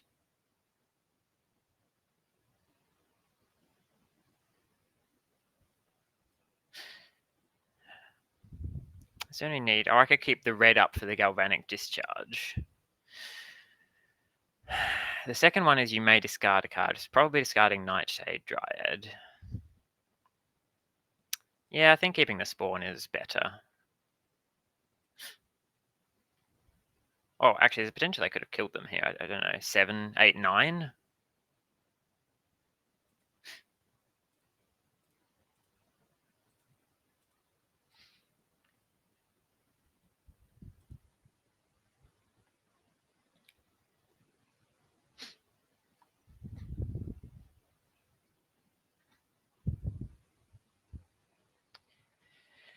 Create a 1/1.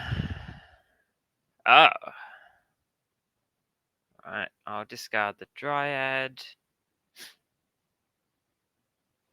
But I didn't even hit good cards, opponent. Why did you concede? Alright, I'm gonna have a quick water bathrooms refuel, and then we'll be back, hopefully, to trophy this one.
I'm not sure if it's the format as a whole or just the deck that I'm playing, but certainly it feels, I'm gonna say not aggro, but fast is probably a better word. Like,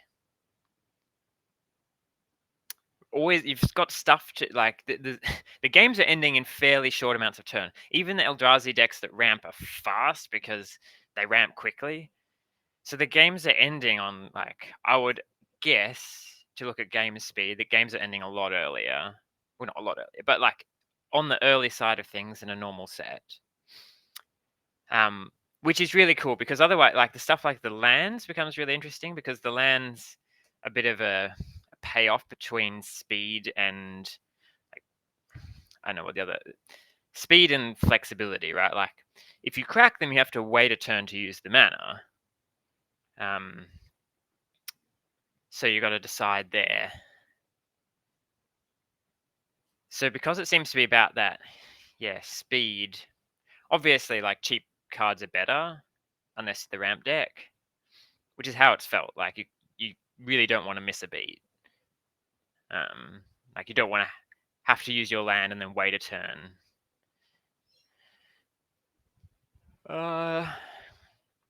This is on the more awkward side, but we'll keep it. It's got Nightshade Dryad. We might draw a Writhing Chrysalis. Yeah.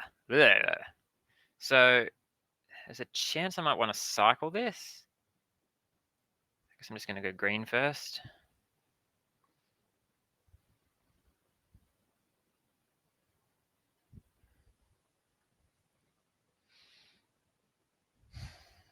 Already feel behind. I don't think I've got anything that costs double red next turn, so let's just do green-white. Nightshade Dryad. Basically, counting on this Ral and the Implicit Maze to pull us back into this game. What does this do? Enchantment spells you cast have affinity for auras. Whenever you cast an aura spell, targets a modified permanent you control, draw a card. It's very complicated to basically say not much.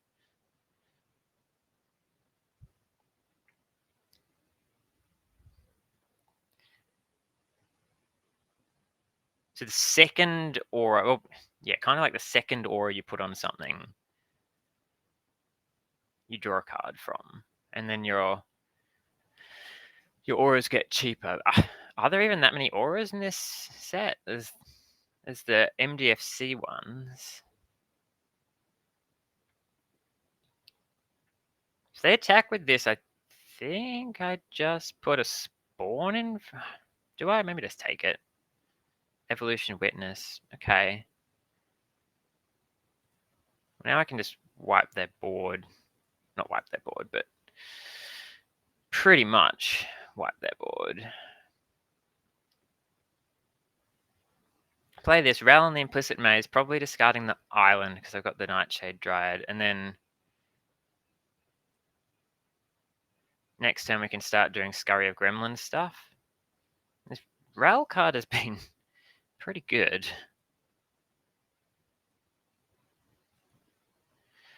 Yeah, I don't think we want to attack. Keep the threat back. Mm-hmm.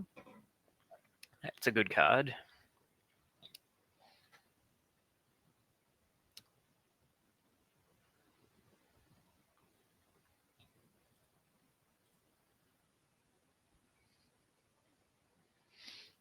Alright, so I'll play this as my land. I'll play this as a spell. And then play Scurry of Gremlins. What's the final chapter do? Spell Gorge, a weird token.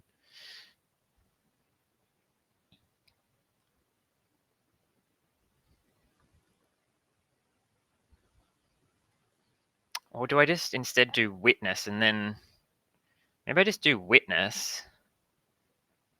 Not with that mana, keeping the white up. And the next turn Scurry, because I'm not scurrying and attacking this turn.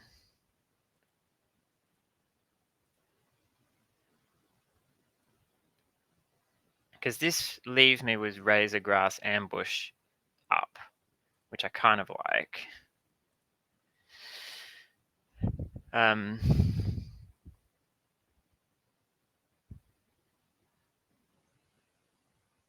then, for what it's worth, I get the Spell Gorge of Weird with an extra counter on it.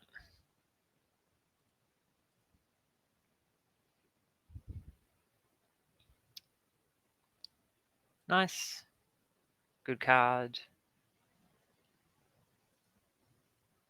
Still can't attack into my 4/5 with Reach. Hold a second Scurry. Create a Spell Gorge of Weird. Alright, I think I'm going to use all of my mana. So I can play this one. And then can tap it.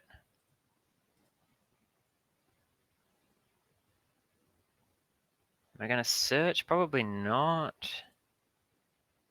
So let's go Scurry of Gremlins here.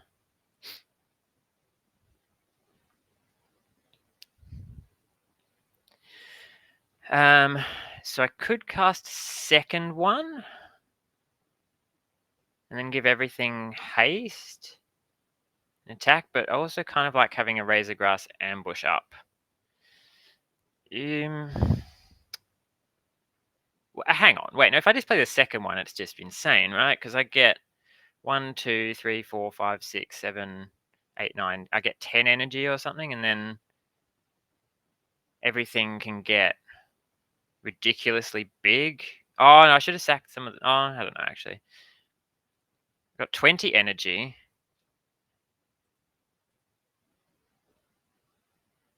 Okay, yeah. All right, that was pretty silly.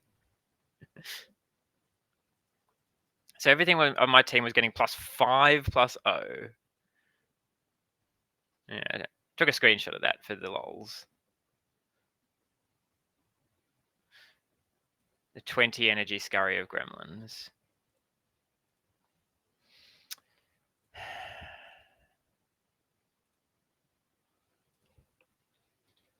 First screenshot of the deck.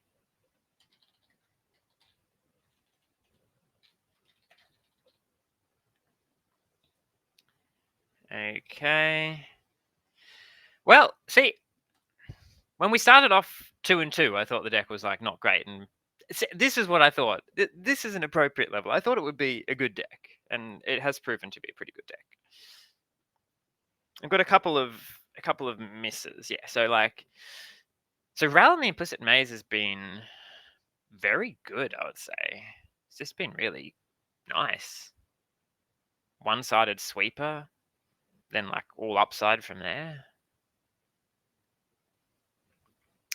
People were wondering how many creatures it would kill, but it's consistently killed 2 to their entire board. Like between 2 and their entire board. I don't think I've ever casted or had it where it hasn't killed more than 2 creatures.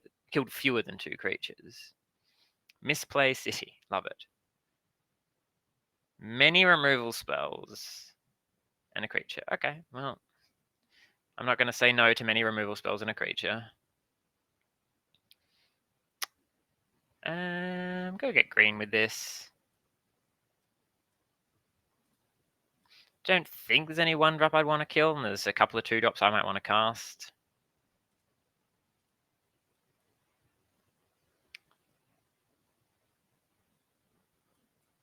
Target creature you control connives, where X is the number of creatures that died this turn. I feel like I don't even remember seeing this card in the spoiler.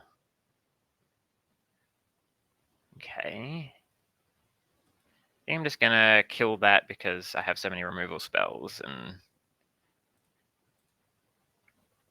I'm going to play a creature next turn anyway. We'll play... Oh, first time we get to play with this Molten Gatekeeper.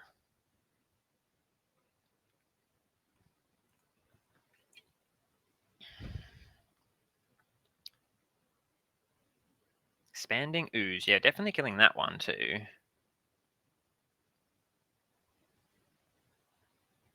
This is a sorcery. So I could play Charge Bug.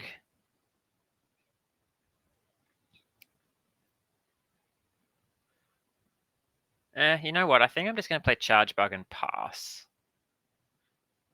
Because then I've got good blocks on it.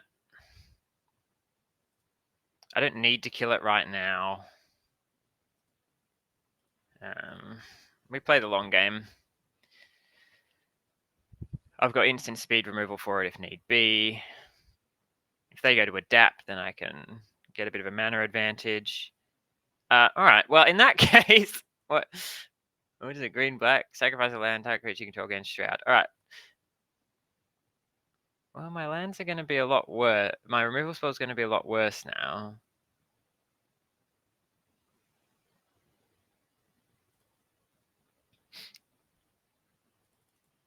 So they only have... They can't adapt it. Just zap it for... Zap it for 3.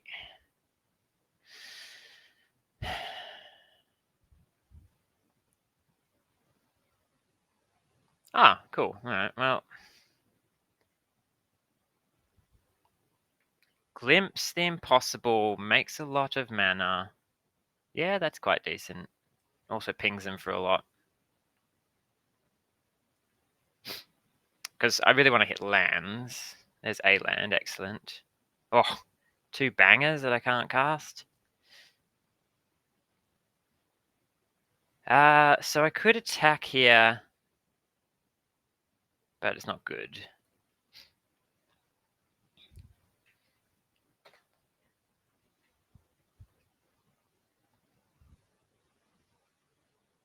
At least the evolution witness can get them back. Oh.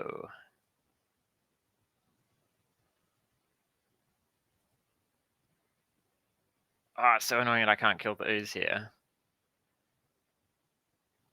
Okay.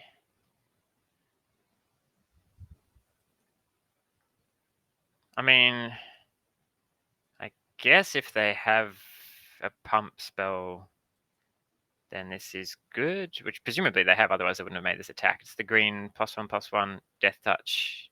Yeah, all right. Well, that's pretty good for them. So I can force them to sack a land, but Razor Grass Ambush. See, all these removal spells, they're not great here. I can Scurry, I can Evolution Witness. It's just all going to be too slow. And the Sylvan Safekeeper is going to kill me again. What's it got? Reach and Death Touch.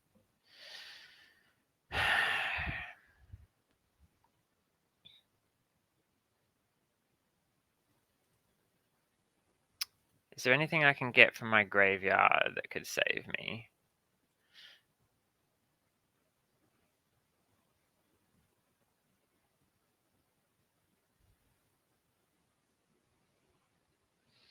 I think I'm just dying here, unfortunately, because of Safekeeper. My removal spells don't do enough, so I got to try and figure out how to get a Scurry of Gremlins turn.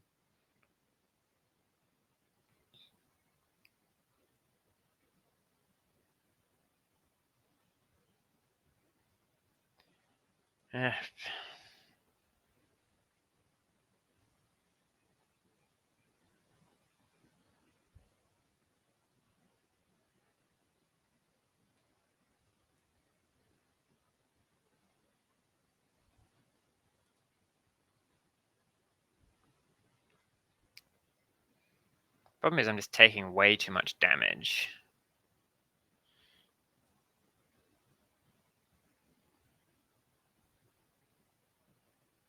To make Scurry any good.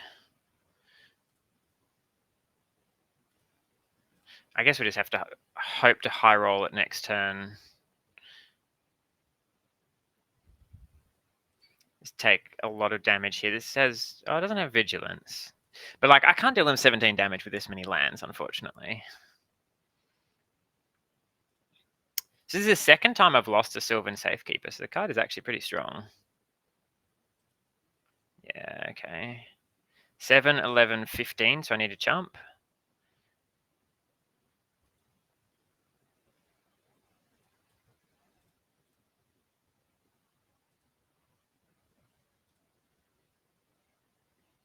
Take 11.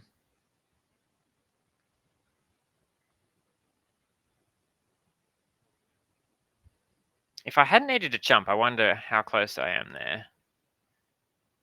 Because I unearth this. I play the Scurry. Because this is only until end of turn. I play the Scurry. See, if I have another creature token there, I wonder how many damage I actually deal. It's quite a lot. Activate this. Give him haste. Activate it again.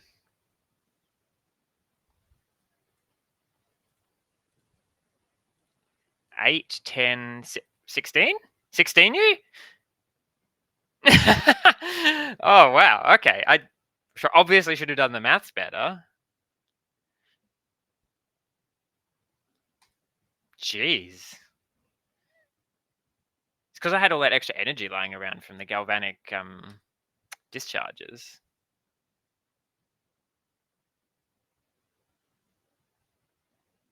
Who would have thought? Who would have thought? Scurry of Gremlins. Quite the catch-up card. All right. We got the first trophy. First draft, first trophy. Oh. Scurry is a very good card.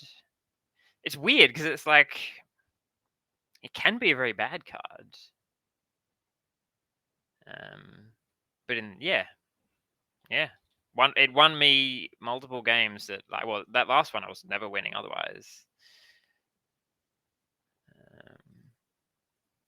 What are we going to call this deck? This was red, green, white, blue. Spawn? Kind of. Oh, sweet. All right. Well, let's do it again. Let's shoot another draft off while people are still underrating Writhing Chrysalis. And apparently Scurry of Gremlins. I got that pretty late. Let me just double check where I picked that. I'll have to look back at the logs, but I'm pretty sure they were definitely on the wheel.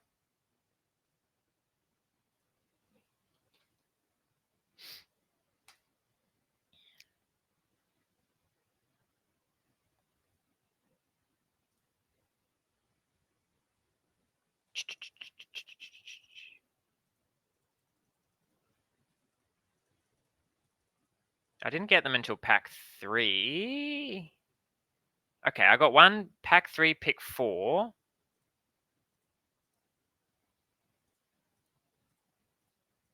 I got one pack 3, pick 13. That's hilarious. Oh, this is unplayable, right? This thing. Yeah. All right. Let's not look at the rare.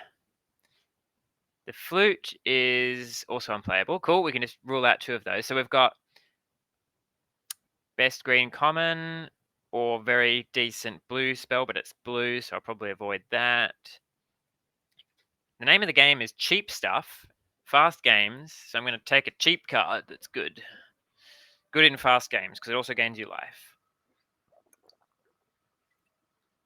And then there's a chance we get a Faithful Watchdog back, right? Get the Watchdog back. There's a landscape here. I think I'm just going to do pretty much the same thing I did in that first draft, which is pick cheap removal, really good creatures and lands and double face cards. Pretty medium double face card. What's this?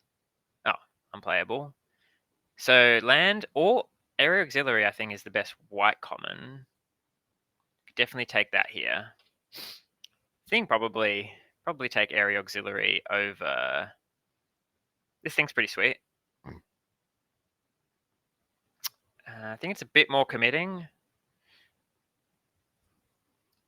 I think I like the Auxiliary. It's basically the Auxiliary or a land or this thing, I think. I'd be interested to try green-white. See if we can find some more Watchdogs. Get some Watchdogs passed to us.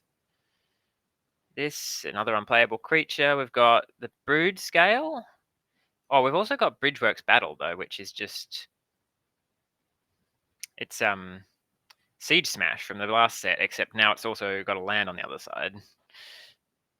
Seems bazonkers.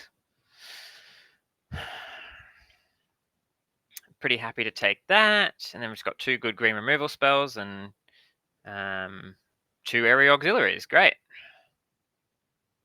Red seeming less open this time around.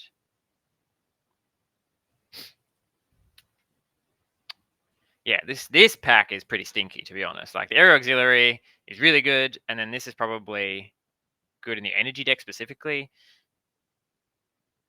There's a land that doesn't touch any of the Naya colors. And then just some like other replaceable stuff. Area Auxiliary really wants cheap creatures. Oh, like this Glyph Elemental. Thank you. So green-white lands are going to be good for us, obviously. Also ones that touch red. Gatekeeper's been surprisingly good. Like we saw that last game, it was very decent. There's the Scurry.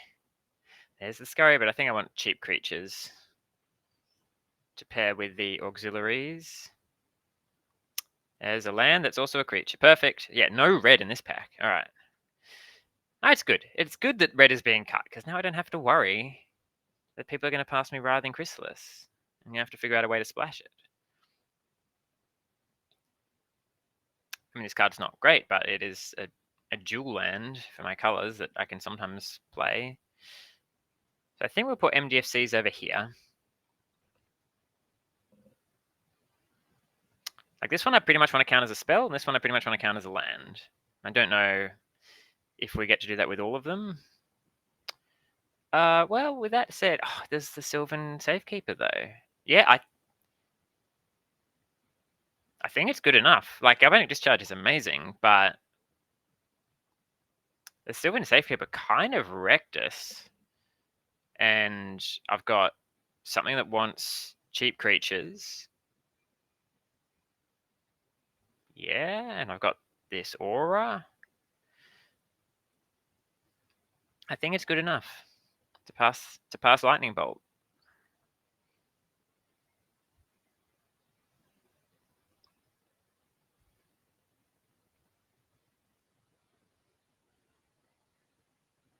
Nice to see, because this in Cube, no one ever gets to play this because it's just kind of terrible. Oh, this card is so medium. So medium.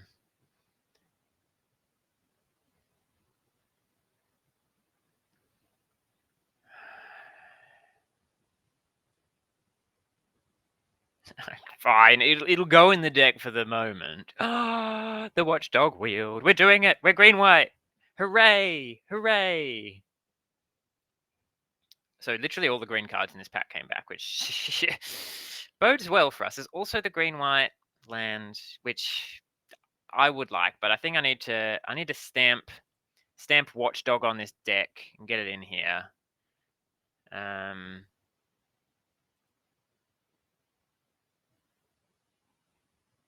Thraben Charm is a playable if unexciting removal spell.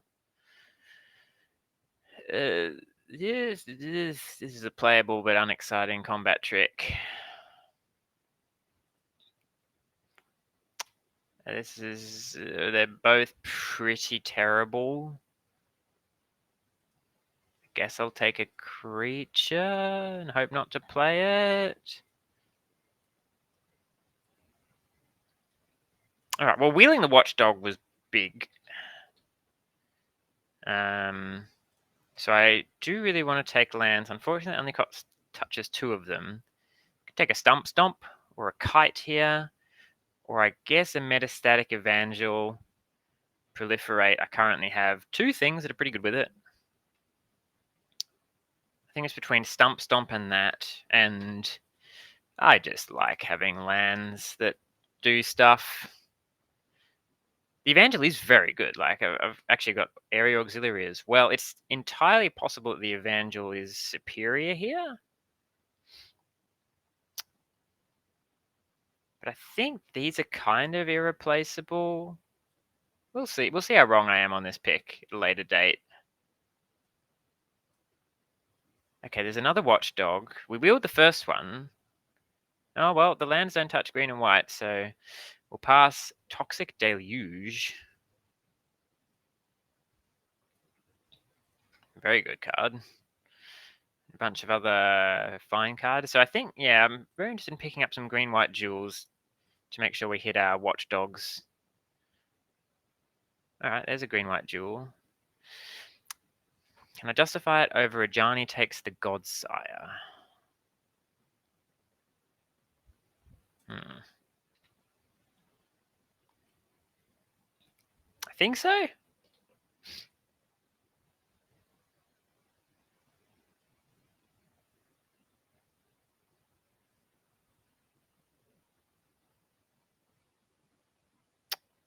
think so, but I'm not sure.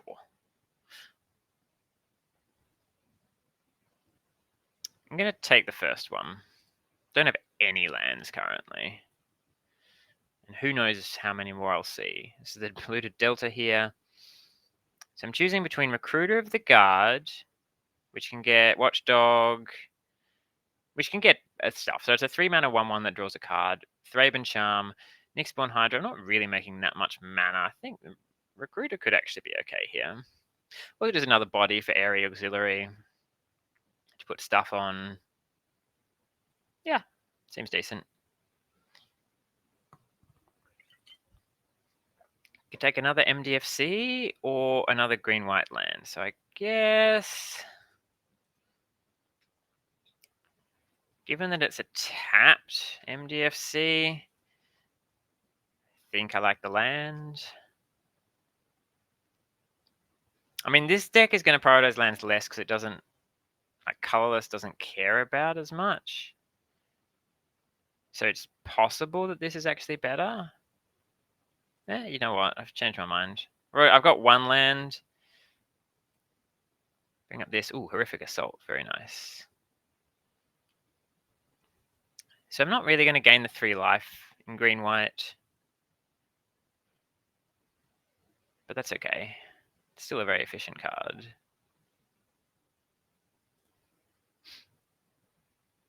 And I have some big creatures with the watchdogs. Land or some cards that I hope not to be playing. If I put it like that, I guess it's land.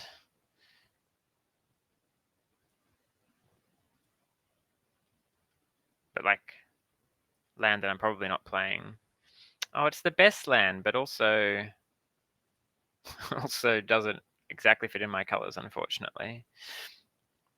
I still think it's better than all of these combat tricks and stuff. Yes, this was our opening pack. The kite is probably just good enough to squeak in. So this was the one that had the proliferate thing.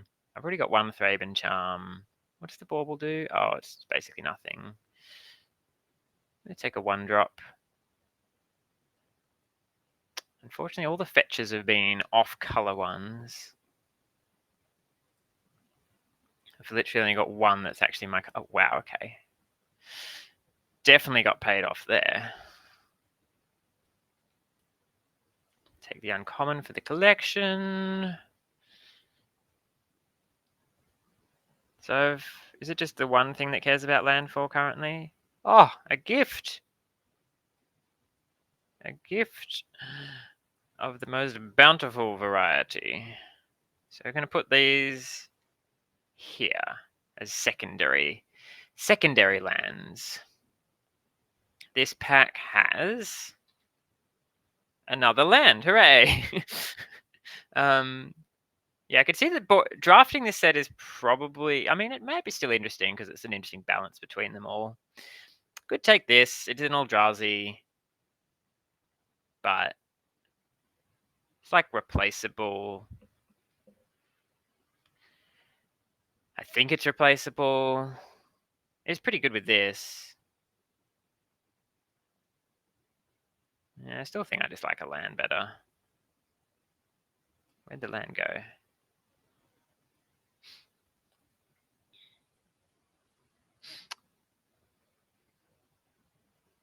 Although with that said, the lands have been going pretty... Okay, now I regret it. I regret that pick. I should have taken the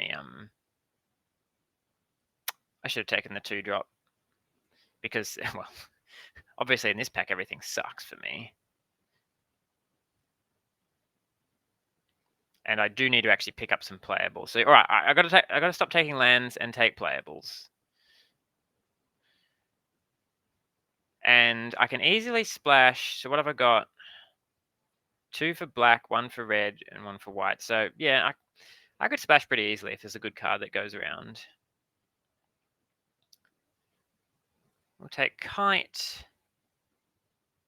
So 2, 4, 5, 6, 7, 8, 9, 10, 11, 12, 13, and hope not to play this, 14. And if we count these as actual spells, 15, 16. Need to pick up 7 spells. And I've got a Hydra Trainer if I really need it. I'll just put it in here for the moment. Okay, Inventor's really good.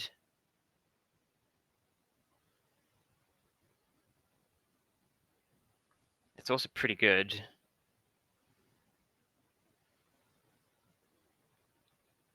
Got one that fetches blue, and then I could play these, which also fetch blue.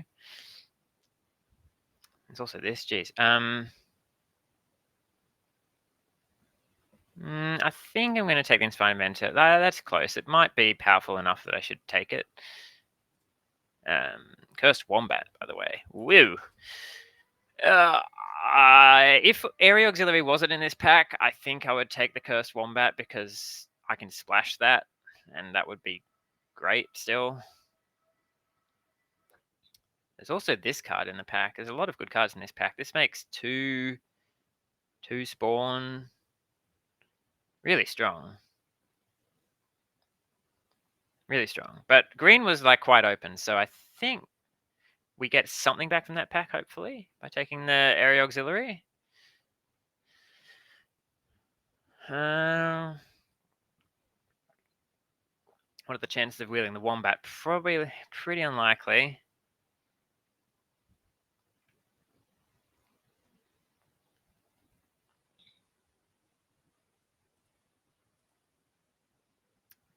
I don't want to take another combat trick.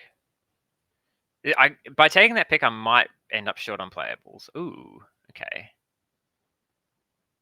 That's great. I'm just counting that I'll get some out of the back end of this pack. Which there was a lot of packs that didn't actually have any cards for us, so maybe that's a bit risky. All right, well, these cards are all amazing. I guess Scurry is less good in my deck, and so is the Static Prison, because I'm not really generating that much energy, so I think it's the Proud Pack Rhino. This card is very good, especially if you can keep it around. Had two of them in my red-white deck, and it really overperformed.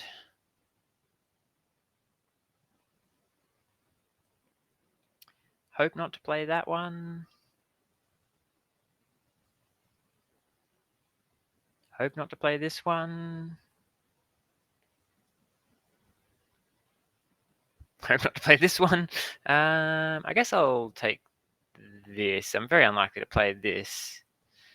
There's a chance I splash that thing.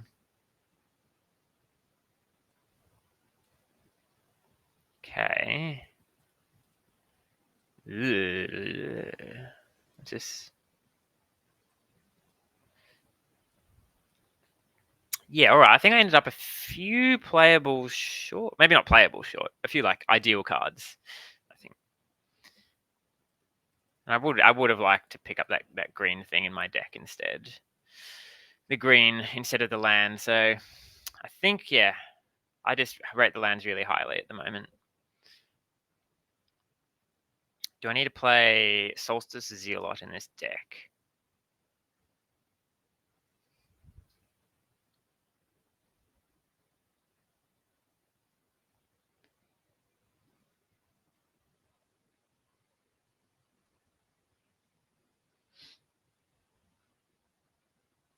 Probably, just as another thing, another creature.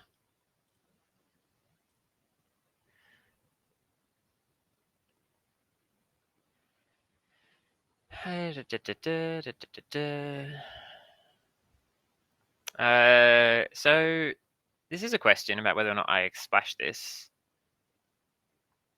I have two really good things to sack with it there, and a lack of removal else. I mean, I've got the Horrific Assaults. I think this could actually be worth a splash.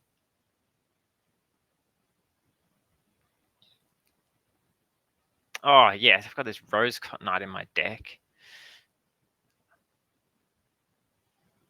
1, 2. Ugh. I guess I'm going to play it and we'll see. So, in this case, we're playing 26. So we're counting this as a land, this is a land, this is a land. That's 23. And these two as spells. Land count's pretty flexible in these kind of decks because I've got the free black splash, which is why I'm just going to play this lethal throwdown.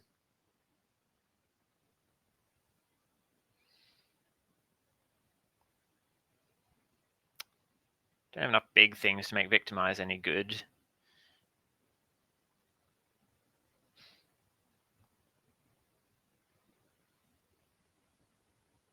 Kind of like this thing almost. Got a lot of ways to chuck counters on it, but let's just go with this for the moment. Green and white. green and white.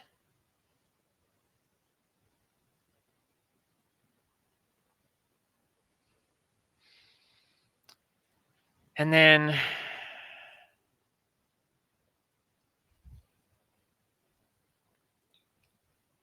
got a lot of white and a little bit of green, basically. So all of these fetch green and white. 3, 4, 5. So I need that at least, and then 2, 5, 6, 7. Oh, 8. This is 9 green. This is 4, 7, 8, 9, 10, 11, 12 white. But mana in this format is really good. Everyone's mana is just so tight. The fetch lands are a lot worse in this deck than they were in the last deck because I have so many cheap spells. But I think it's a sacrifice that I'm willing to pay because they're just you just cast all your spells then basically.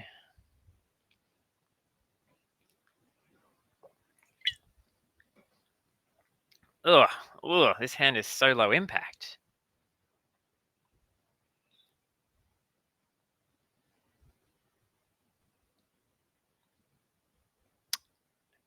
I am considering mulliganing it. My deck is pretty aggressive and this is not good. Yeah, I think I'm mulligan. Alright, this hand, while looking way worse, I think is better. We can play this. Keep 6. What do we put back? So this can catch us up on cards, albeit badly. Can't cast this currently. So the ideal is I pick up another creature and I curve it into... Let me just put the throwdown away. Let's curve some creatures into the area auxiliary.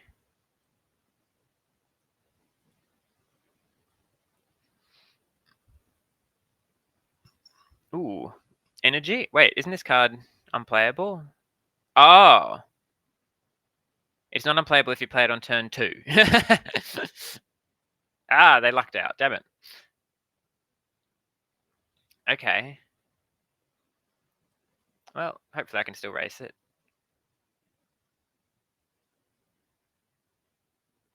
Oh, they have the flare, the counterspell. I assume that's what the only thing they could put a stop there is. The counterspell that they can sack a blue creature.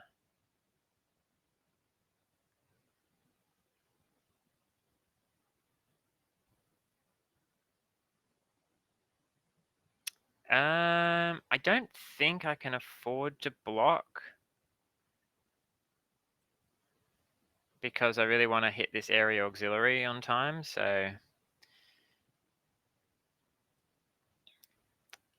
we can attack without exerting, play Watchdog and Kite, and then just hope we hit a land next turn.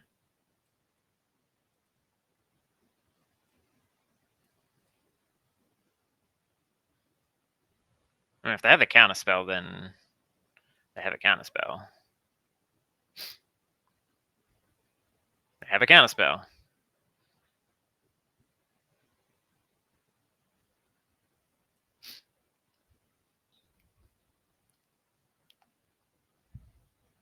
Oh, and they have the other counterspell too.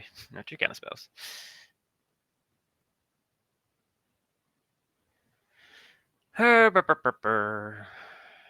Okay.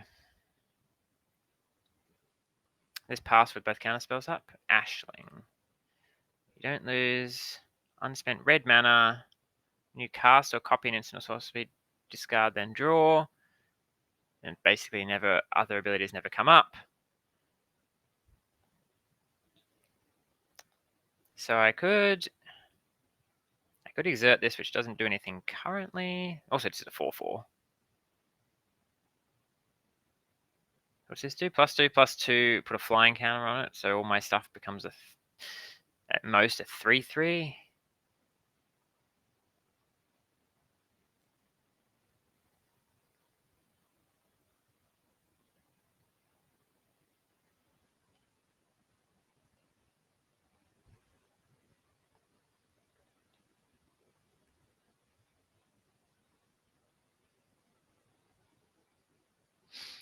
think I'm losing this. I'm trying to figure out how I like the best chance of me winning, because I can't even ambush anything. So I think I've got to do damage. So I could attack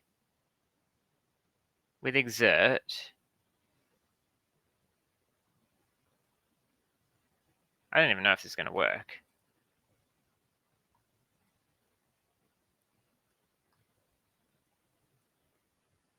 So we're going to exert this and do this.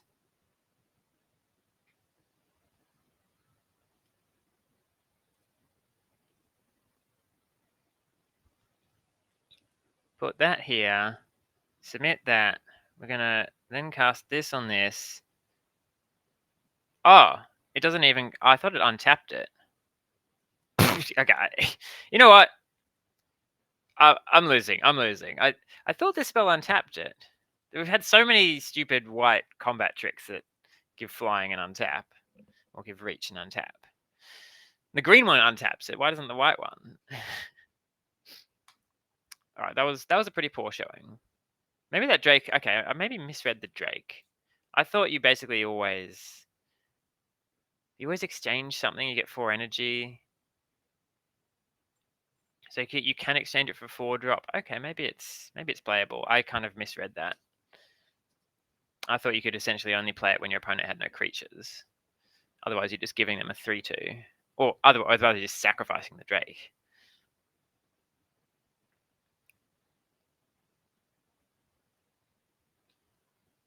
Oh, I need to put this... need to put this deck in my stream decker so that everyone knows what I'm playing again. I'll catch up eventually. Happy Noodle Boy. All right. Got the turn 1 Sylvan Safekeeper. Ha ha ha. Into turn 2 Watchdog and hope it's good enough.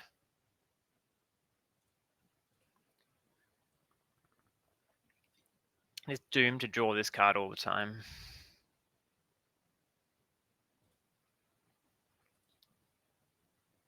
Yes, that would be good if I could draw some lands. How many lands do I have in total in this deck? 5, 8, 9, 12, 13, 14, 15, 16, 17, 18. I've got 19 lands in the deck. Like, if you count the double face cards.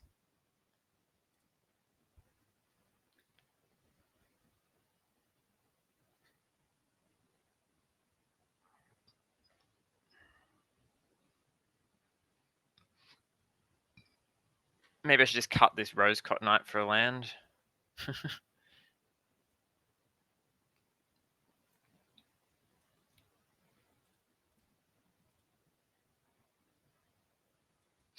I'm kind of tempted, to be honest. It's pretty bad.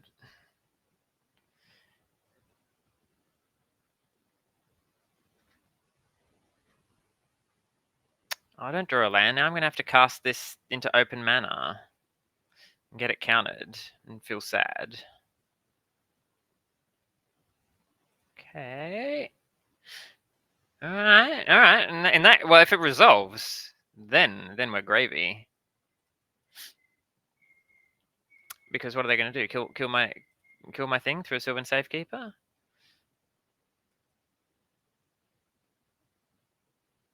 Okay.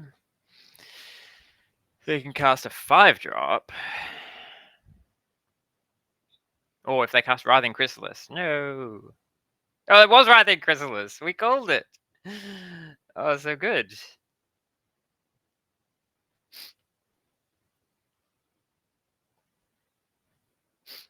Ah, excellent. That's perfect. I can just sacrifice it now.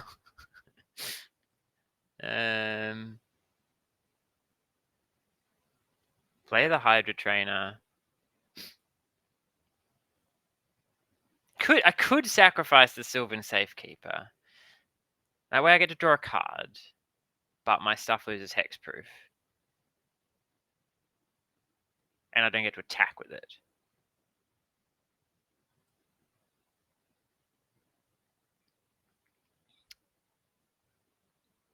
No, I think keeping the Safekeeper around is pretty good. So sacrifice a creature, kill this. Oh, actually, you know what? What? X number of counters on permanents I control is the number of counters. Oh. So does that mean 4? Okay, all right. Now I've changed my mind. I'm going to sacrifice a modified creature.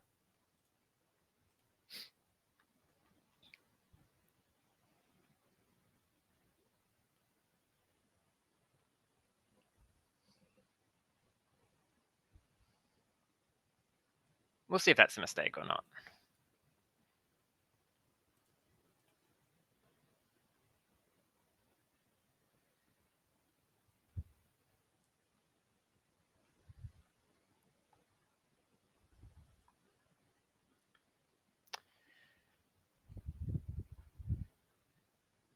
Because now they can kill my watchdog. Okay.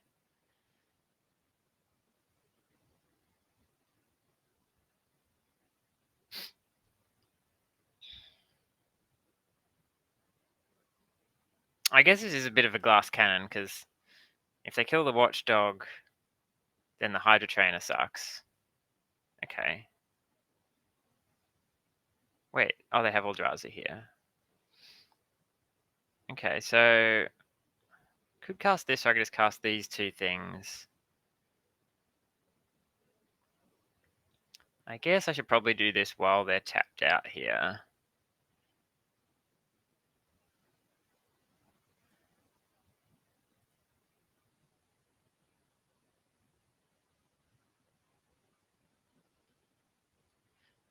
Maybe it's better to do the Stomp though. More mana efficient.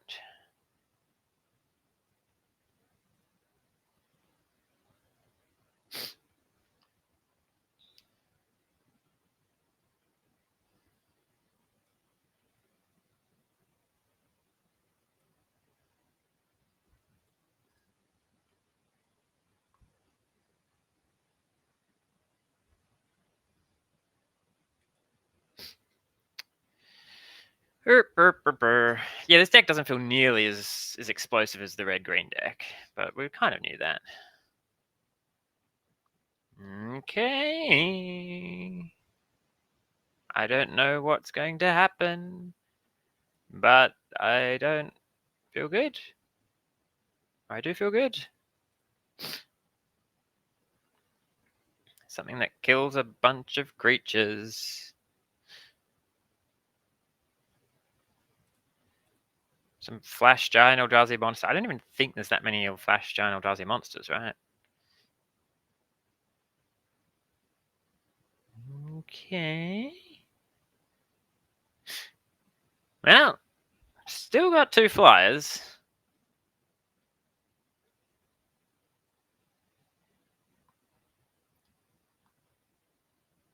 Still got 2 flyers. And I've got 2 colorless. Oh. All right, let's put the deck in Stream Decker, so people import deck from URL.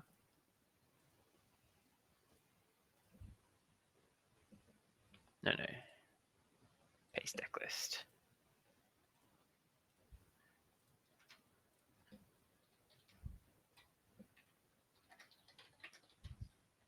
Green, white. Okay, and set as current.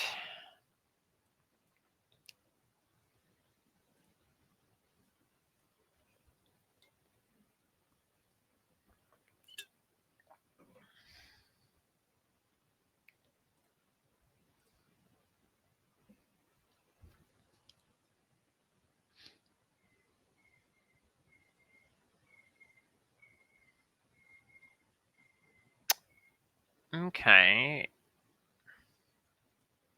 It's kind of a turn off, but I guess that's fine.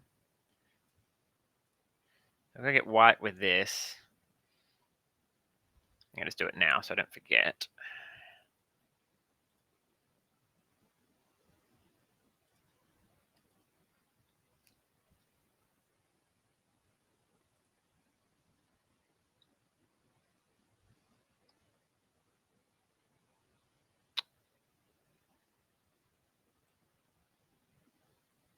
play the living weapon and then play this.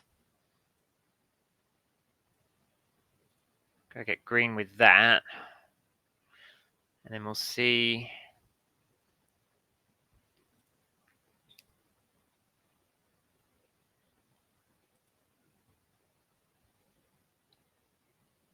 Okay, well, I am playing this now as a land. Let's play this. Attack with the 1 drop, and then play this as a land tapped. Oh, no, it's just writhing chrysalises all over the place, and I don't have any.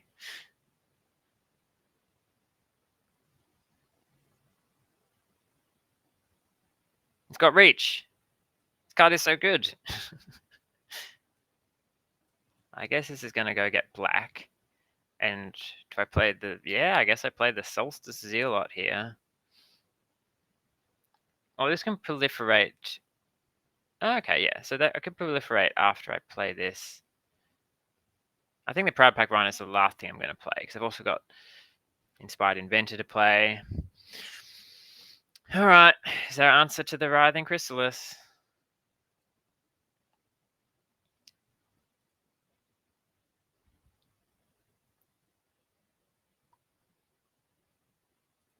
It's so good. The Writhing Chrysalis is so good. Let's go get a swamp from this one.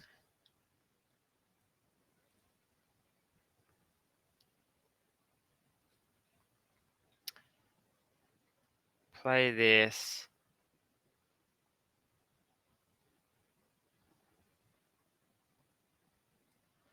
Play this, and I guess play the knight.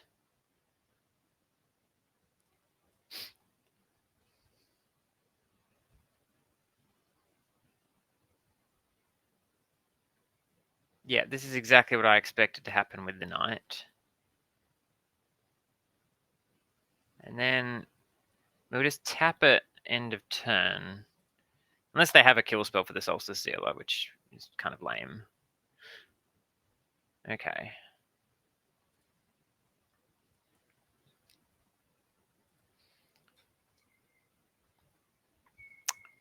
Do do do do do. Do do do. Okay. Sure.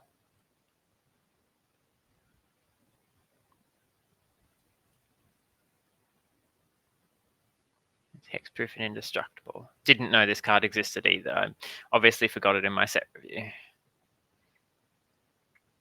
So yeah, look, this deck looks like my deck. E.g. good. Alright, I'm gonna tap this.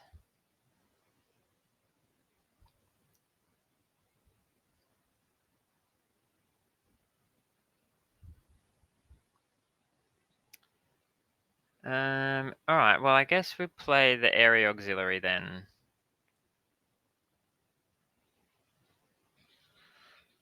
Because we do need to get into the air.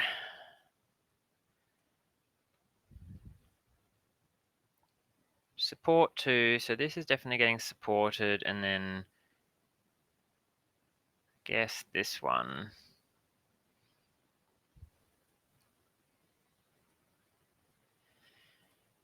Let's attack with both of those. Oh, they both have vigilance? Okay. Sure.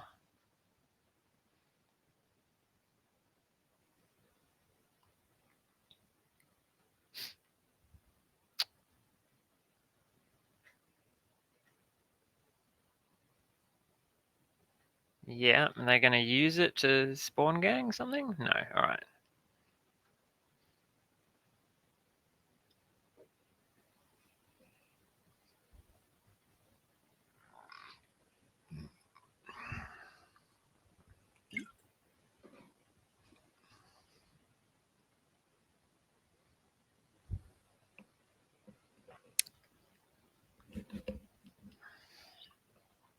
This format could get old very fast if Writhing Chrysalis... I guess Writhing Chrysalis will become like you know, you don't see them anymore, so they're not as prolific.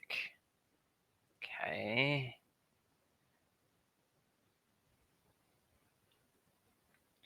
Just gonna tap this.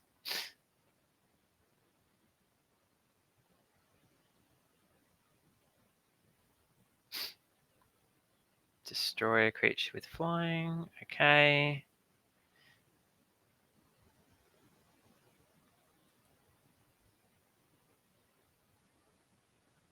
So I have 1 land, 4 card.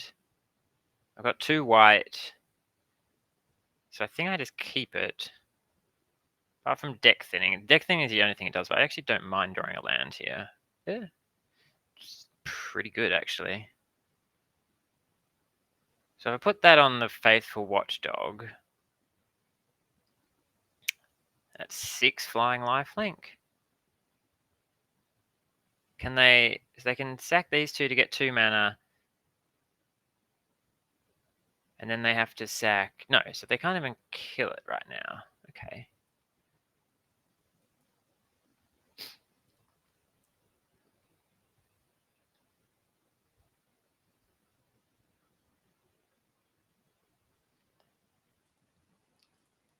Flying lifelink and vigilance. Hooray!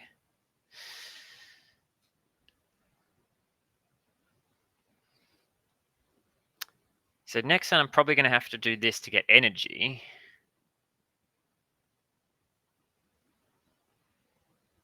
No! What? This card is terrible. Okay. Alright, I probably just lose now. Well, if they hadn't had this really bad card, it would have been in good shape.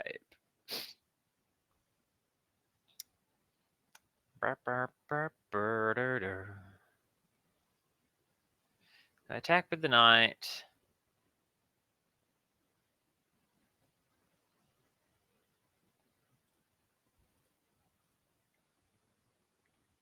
I'll just take it. Alright. Fair.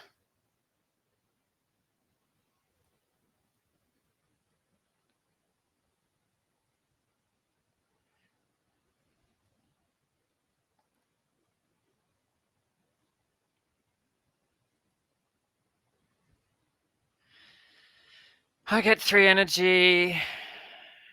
And...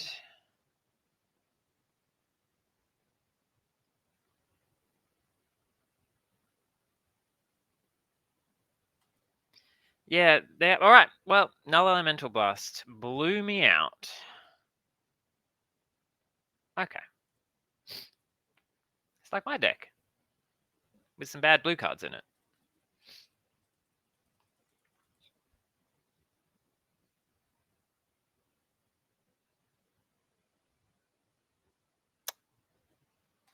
So I guess I should have chosen the Rose-Cot Knight, knowing the Null Elemental Blast? I don't know.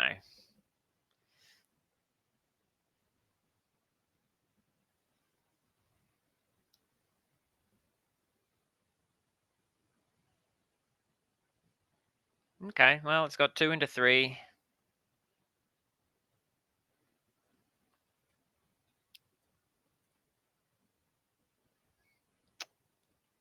Well, it doesn't have 2 into 3. It's got 3 into 3. 3 into 3 into 4s. Oh, there's the Watchdog. The mirror. God, looks like I'm playing black-white now. So I guess it's Proud Pack Rhino shield counter on it.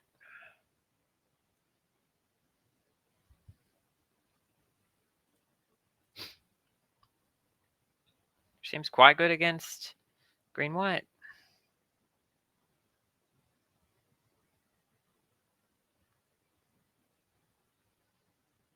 And then next turn I can go Inventor, make a 1/1, sack it. It seems like a combat trick, but I guess I'm willing to eat a combat trick for a shield counter.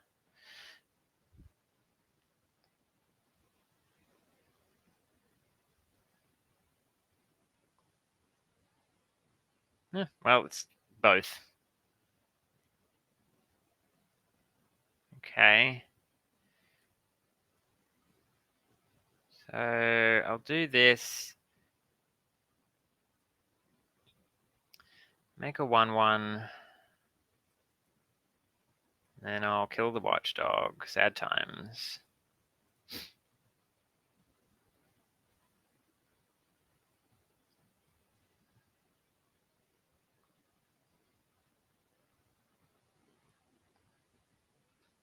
So I want another creature, really. There is another creature, but it might be a bit slow. So I think I'm just going to have to get no value out of... Not no value. Less value out of this one.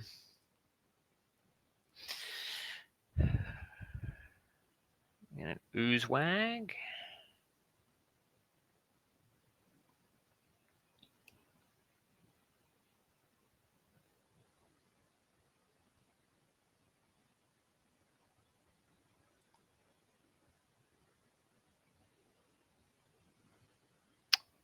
Yeah. Well, that'll be good if I could. Would be good if I could. Oh, this probably is going to adapt this. Make it a 6/6. Never blocking it anyway. Oh, it has Bestow. Ooh. Is Bestow actually just better than playing it right now? I don't think so. I don't think I just play it.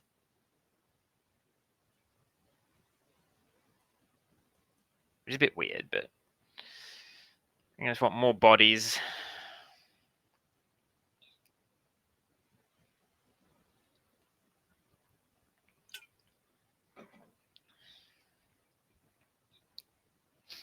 I could have bestowed it on the 1/1.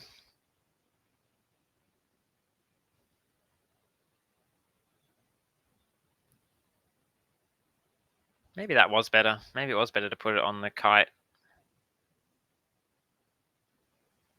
I haven't played much with Bestow, so I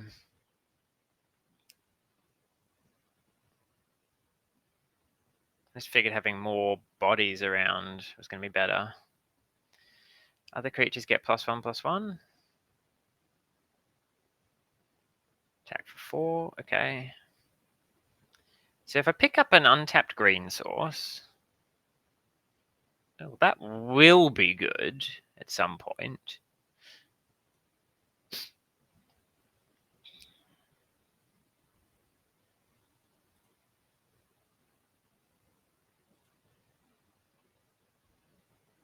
What does it get? Vigilance and lifelink, or other creatures get +1/+1. Okay. So it is attack with the inventor.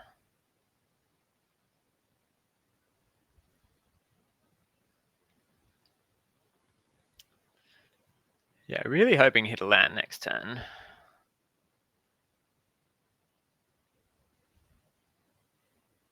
Oof, give him trample as well. Nasty. Give it vigilance lifelink.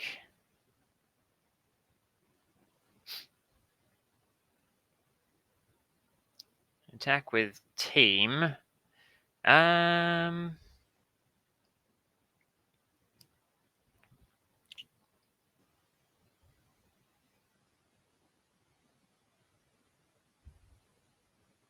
So best case scenario, I rip a green. I play a land. This becomes a 3/3. A horrific assault. The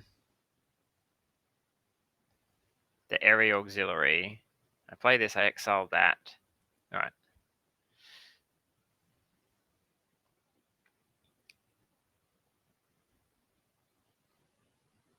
And even then, I'm not in a great spot, but I did rip a green. Alright,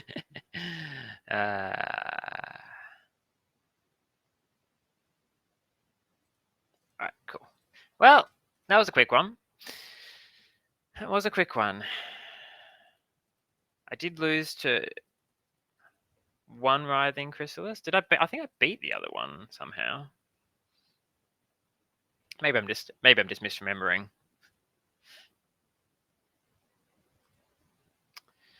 All right, let's do one more. See if we can get some Chrysalis action going. So what did I think about that deck? I guess it just wasn't fast enough or good enough or resilient enough. Ooh. This card is sweet.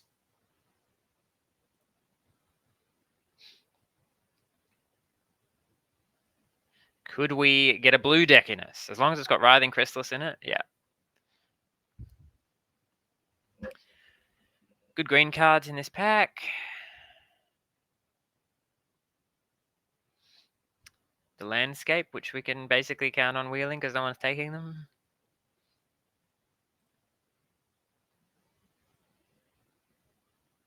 Great card, right?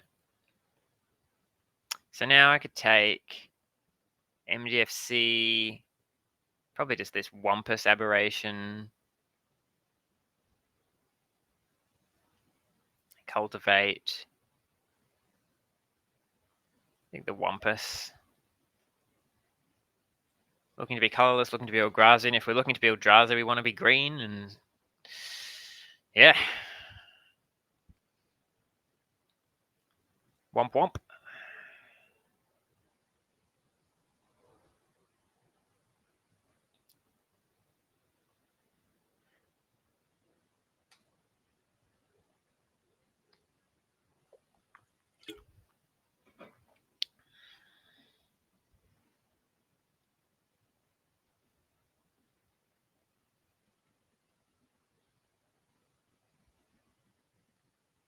Yeah, the problem with the green-white deck was we just got brick-walled by Spawn and big things.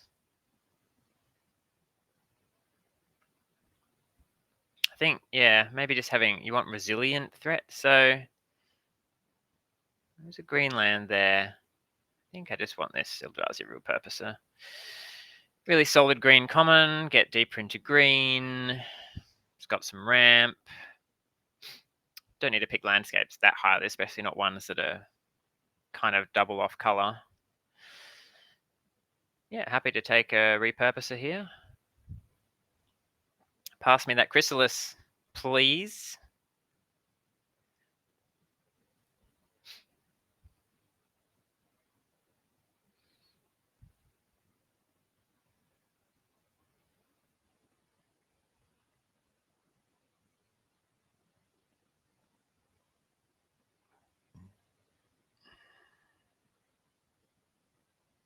Also, the spells we picked up, the 1 mana deal 3, gain 3 life, you have an Eldrazi, they weren't very good in that deck. I mean, they were fine, but our stuff was pretty small.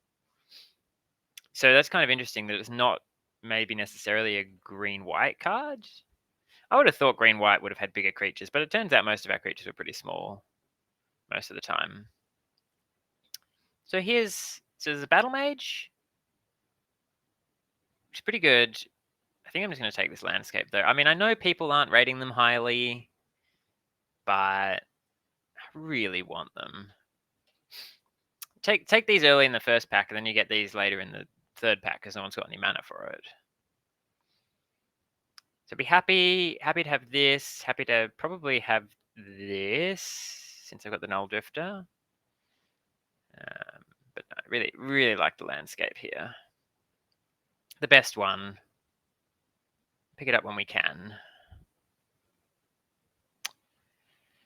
This pack, yeah, not so much stuff that I'm interested in. Like, definitely not interested in the Ram. Could take Uttering Significance, the Suppression Ray, which is situationally powerful, but also kind of bad. Like bad removal spell or other bad green cards. I guess I'm taking this dual land. Yeah, whatever.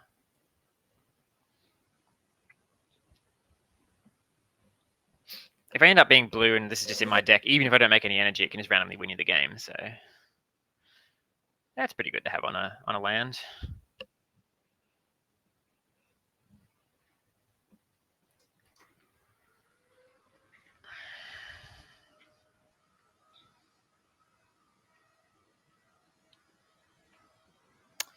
Do, do, do, do, do, do. There's a Scurry. Some blue energy cards. I mean, I'm not at Scurry yet, but I could be. There's a Warped Tusker, which is technically a green card. Just a bit meh. Like, you really don't want to have to cycle this card.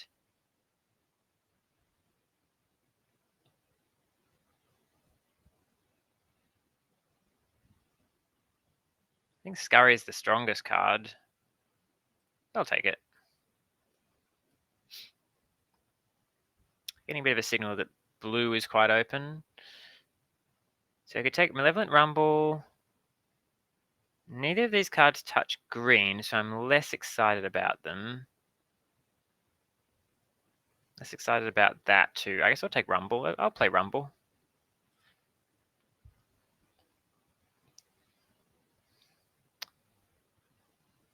Deem Inferior could be good, so I guess I'll take that. Yeah, it looks like blue's really open, so I'm probably meant to be blue-green.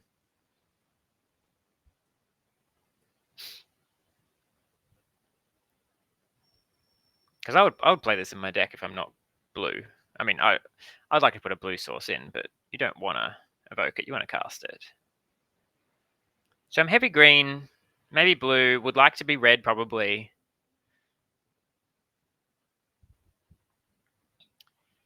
So what's this one? Green? Yeah, sure, it's green. I'll take it. And then these cards don't really matter.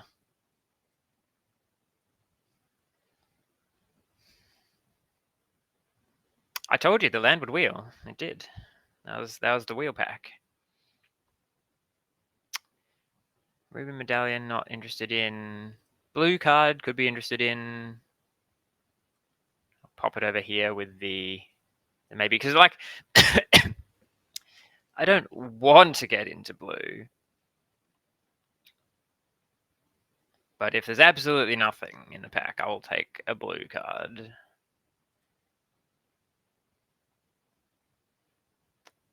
This is a very strong card. Well, honestly, I'm closer to it than the. I just don't see it making my deck. Wow, geez, getting these pretty late over nothing. Is there a world where I could be red, white, splashing green? Not really. There's number one. Number one.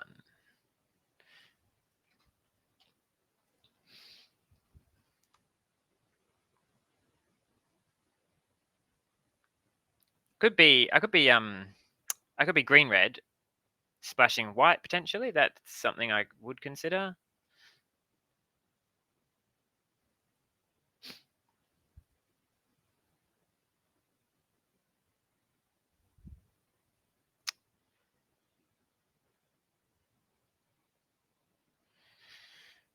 Exile up to one target card from a graveyard. Sacrifices. Okay, so it gets them back for a turn.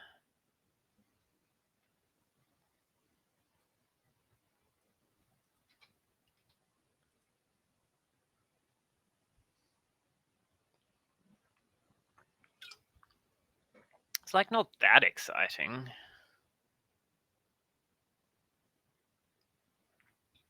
Might just take this Pyro Surfer. It's pretty good.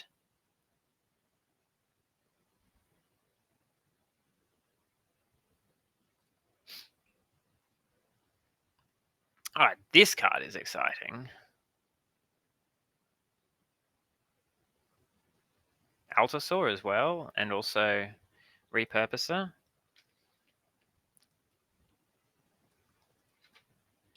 Yeah, there's some good stuff. Good stuff in this pack. I'm pretty far away from it. Like, I would be able to because I'm kind of in that splashy zone. Altasaur is also good. This is basically between Repurposer and Altasaur, I think. So I'll take the cheaper card.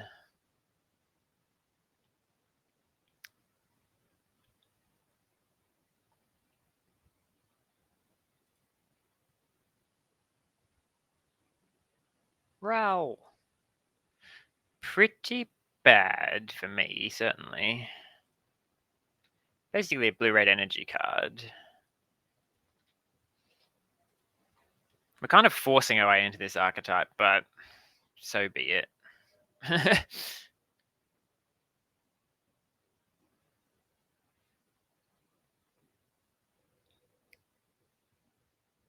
It's clearly not open in this direction.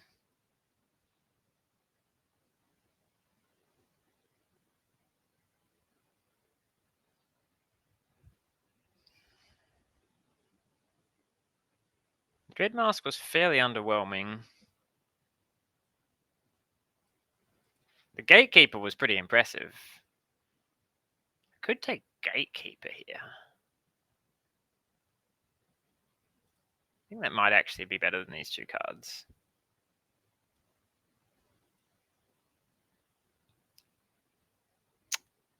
Landscape and a Dryad.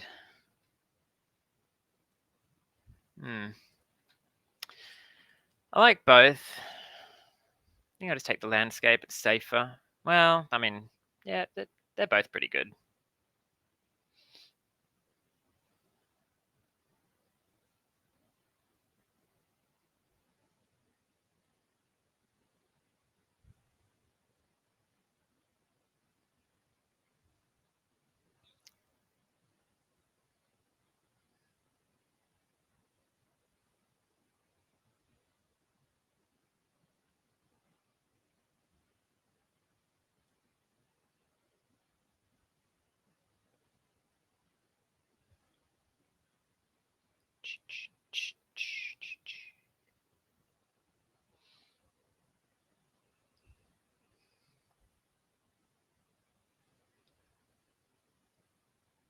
Yeah, reluctant to.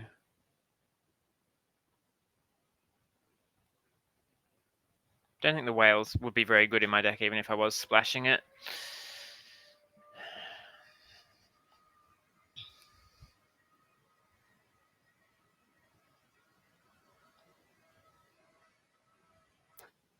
So understated. Could splash this as a removal spell. Yeah, this actually a lot more interesting, I think, as a removal spell.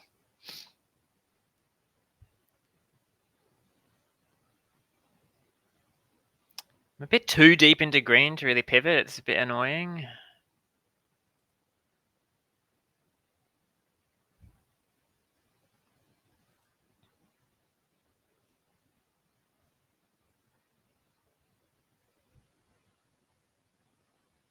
I mean, I guess I could splash this and this. Like, I don't want to miss out on these two.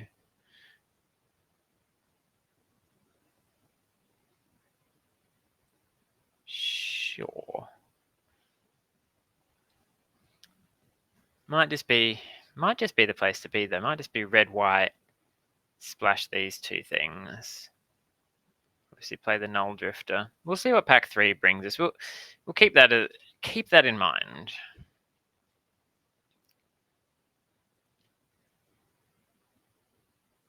Because green hasn't actually seemed open from either direction.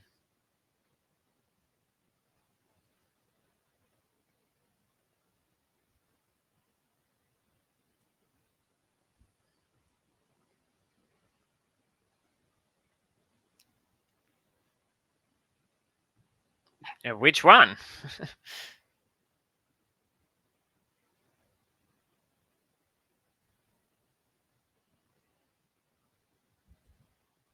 Whereas red, white does seem fairly open. So, unplayable.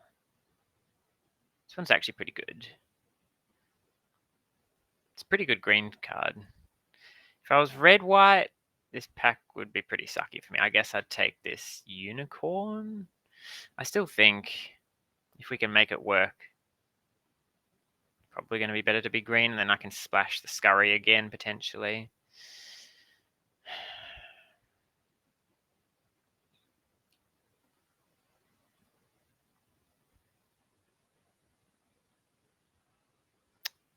All right, well, this does seem like a good Horrific Assault deck, right?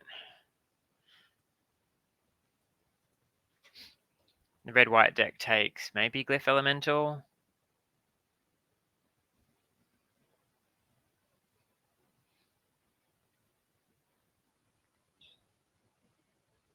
Think our green's strong enough that we can kind of force our way through. We're getting past good green from this direction.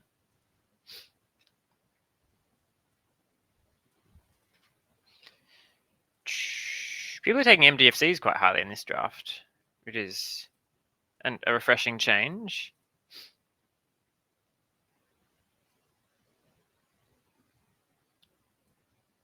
Pretty short on playables.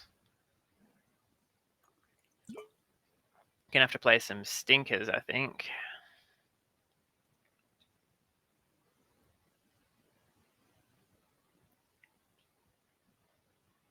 Cast a colorless spell, create a 0/1, does 1 damage to each opponent. Because I don't think I can really afford to take a land here. Do I have enough colorless cards? Probably. Or is it better just to take a Molten Gatekeeper? Probably damage to each opponent. I think the Gatekeeper's probably better. It's kind of the same thing, but... Right, what's this one? Oh. Yeah, I'm not there. Scurry and the Goblin, but we can also just pick up a Void Pouncer here.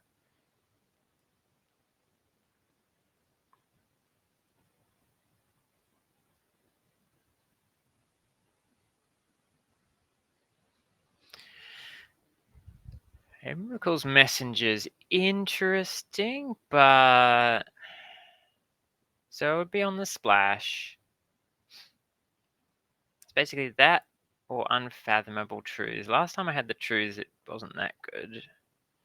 Do I actually have that many ways to draw cards? I don't think so. I'll take it. Yeah, that was rough. Because I have a lot of blue fixing. And this is just a good card. I mean, obviously you want to be able to trigger it. I don't. I've only got the Null Drifter that can draw cards off it. Red, green, and white, and colorless. Probably need to take that. I would also play this one. This one actually would be quite interested in splashing. Having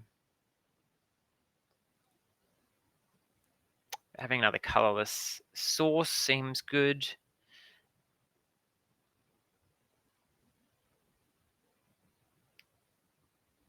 No combos with that. So which 4-drop do I want? I guess I'll take the 4-drop that I can theoretically cast. Hopefully I don't need to play it.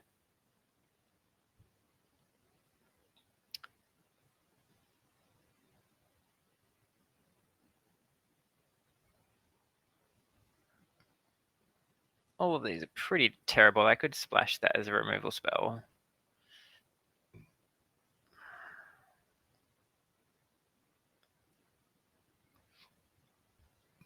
Yikes. Pretty low on the playables. Okay. Well, this deck is a lot worse than the other one I drafted.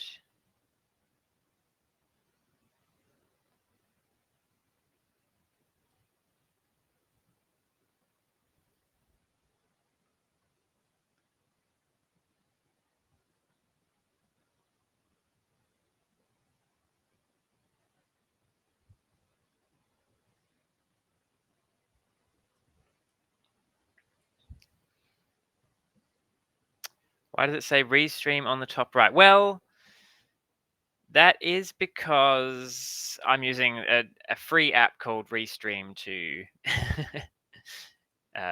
to stream it. So, as predicted, we did not pick up much green. So it could be correct to do red, white, splash, maybe like 2, 3, like 4-ish green cards.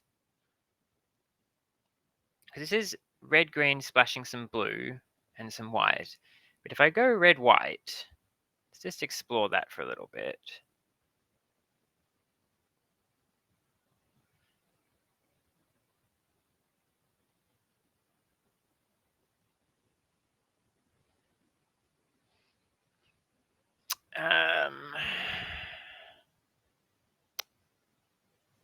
So I get 1, 2, 3, like 4 and a bit cards, and I lose 1, 2, 3, 4, 5 cards. So I don't even really get that much out of it.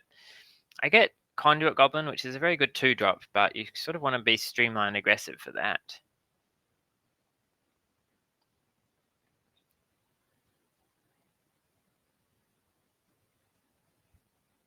So I think with the blue is better and not splashing these goblins. We could splash the Scurry. I don't make as many spawn as my last deck did, but it's probably enough spawn.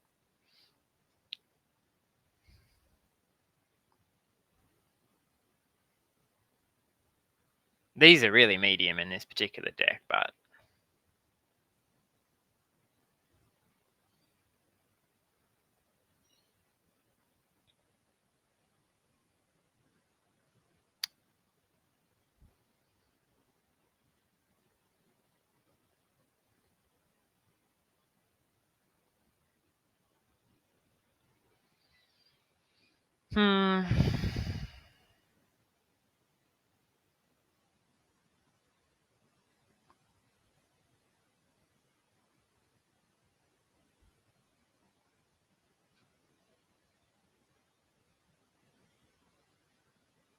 I guess it's kind of funny. Like you splash this off a Conduit Goblin, it comes in, it has haste. It's pretty good.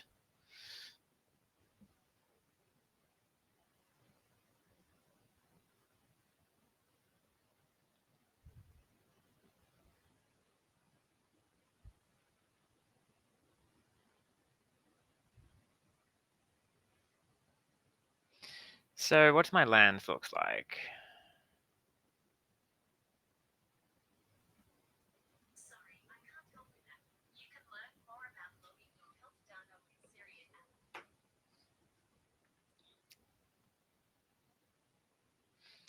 My fixing isn't even that good.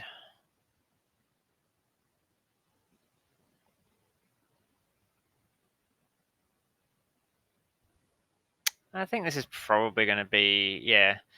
I'm playing blue, and I'm a bit short on removal, actually, so I could play the Deem Inferiors. I think Deem Inferior is better than this Artist Insignificance, although the other Insignificance does deal with something forever. Well, maybe the other Insignificance is actually better, because I have the colorless in this particular deck. So if we put that in,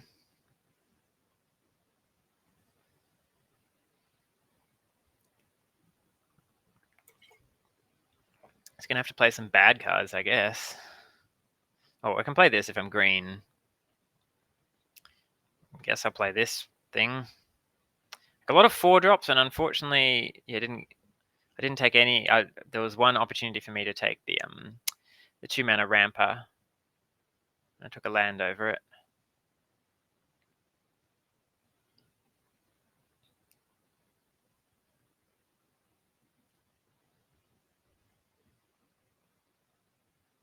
It's just so unlikely for this to hit. 22, and then I could just play this as a tapped blue-white land. Well, let's see.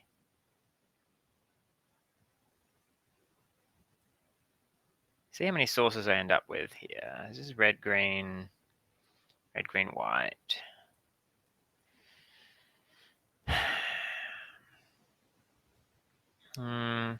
So red is definitely the most dominant color. 1, 2, 3, 4, 5, 6. They all fetch red. 7, 8. Let's go 9.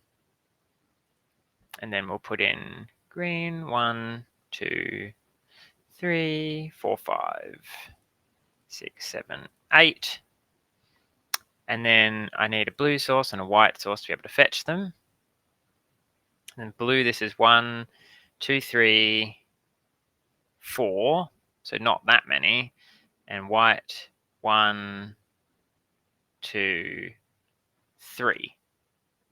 Yeah, so I can't really afford to splash much more white. I think I just need to put in some more blue. I'm kind of like a tricolor deck now. Just full up 3 colors. I should probably play one of these MDFCs.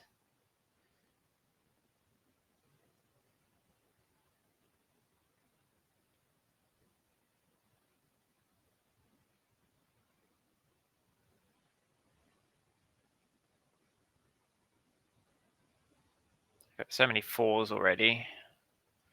I'll play the Suppression Ray. All right. Deck is pretty awkward, but yeah. We'll see. We'll see if we can come together enough to win a few games. Yeah, so I think in that draft, what I needed to do was so identified at the very end of pack 1 that red-white was where I wanted to be. I first picked the Writhing Chrysalis from pack 2, and then I think I just need to go red-white after that. But it was tough because I had those really good green cards coming, and then they just all dried up, of course.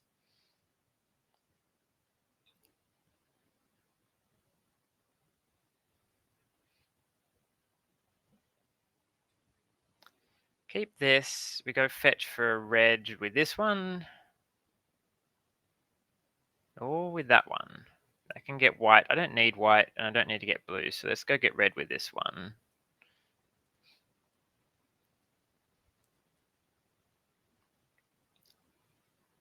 Should probably just do it now as well.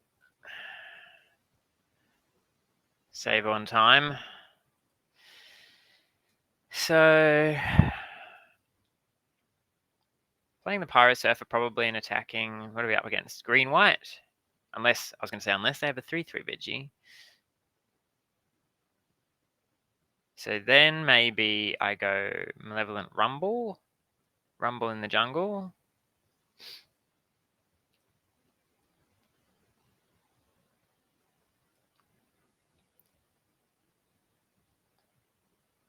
Oh, the rest go into the graveyard. Okay.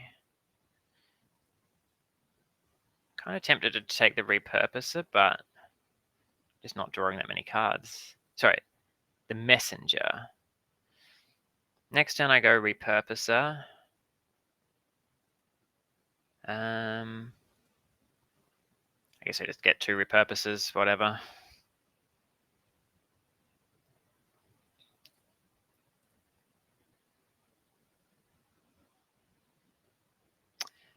The more spawn, the better with the Pyro Surfer. Don't really have a way to get this Faithful Watchdog out of the way. See, my other deck had tons of removal, the Galvanic Discharges or whatever they were called. Potentially scary card.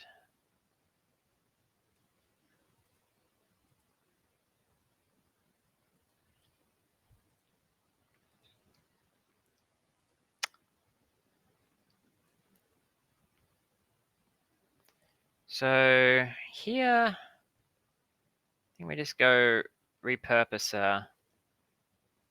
Might actually play one of these lands so I can sack it on a later turn. This one to go and get blue, probably. So let's play that and play the Repurposer.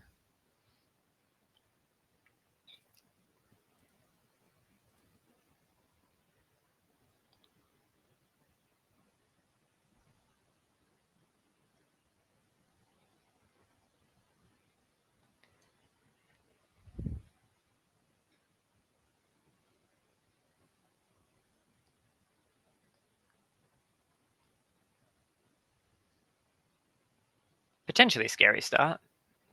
The 2 into the 3 signpost cards.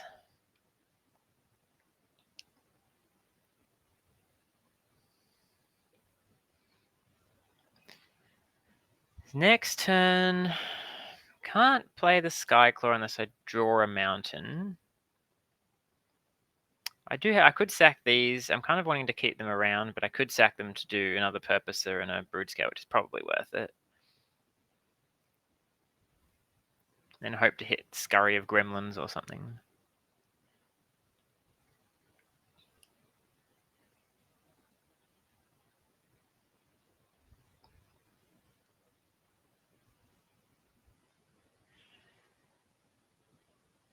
Opponent is thinking for a long time.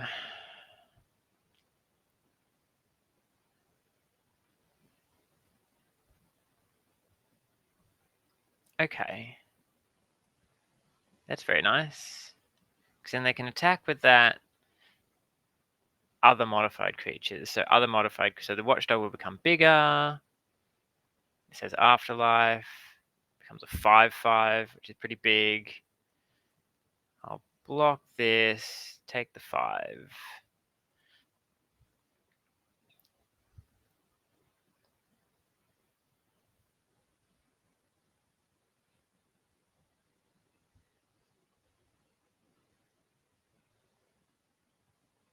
Okay, yeah, they had a lot of options that turn. Okay, the Wumpus is pretty decent.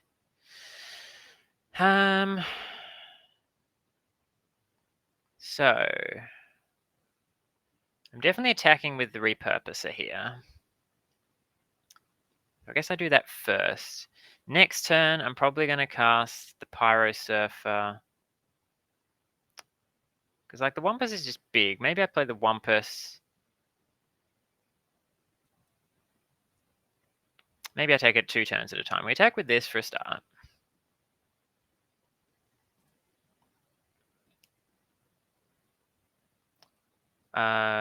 We play this one because I kind of want these fetches in play for the Pyro Surfer play for the turn. And I don't think that turn is next turn, so let's just play the Wumpus. I think it's the turn after next turn, because next turn we can go Repurposer and Brood Scale. Actually, we can't because I don't have the green mana. I could go Repurposer Pyro Surfer.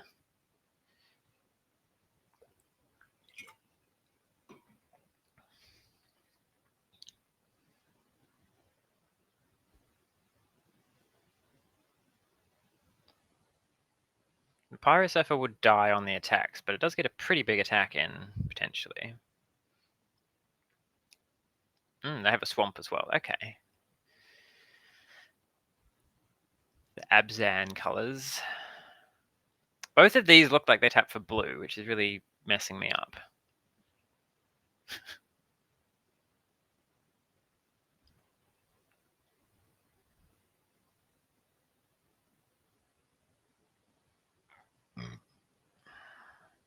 They're buffing the Golden Tail Trainer some more? Okay.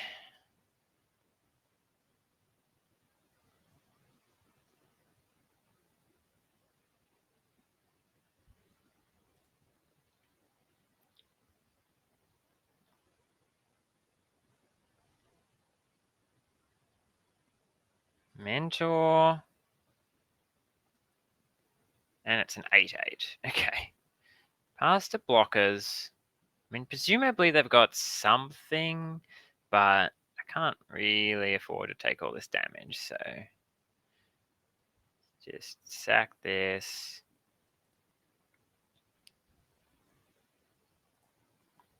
Just get a bunch of creatures.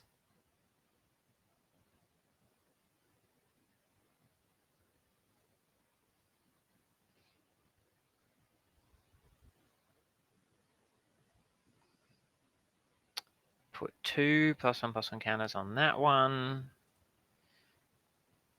Okay, another landscape. So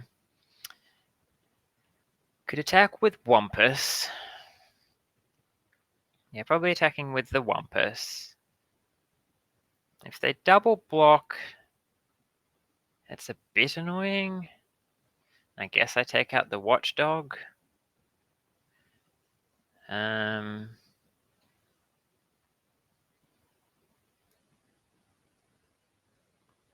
then I'm playing like Repurposer. It's a bit awkward, is what it is.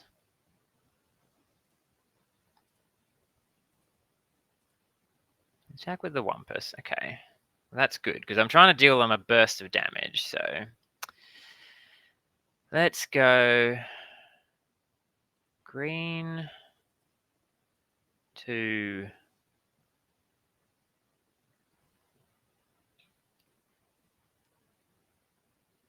I think I'm going to play both. Well,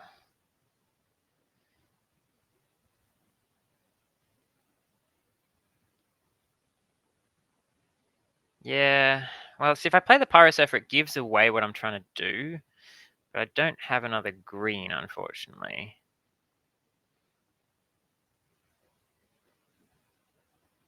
So I think I have to give it away a bit. I can keep this Sheltering Landscape in my hand.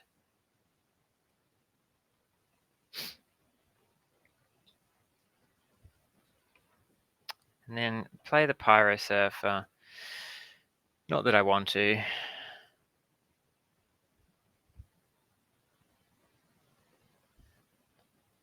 Just, yeah, I was lacking a green source somewhere there, so maybe I should have sacked one of these lands to get a second green at some point.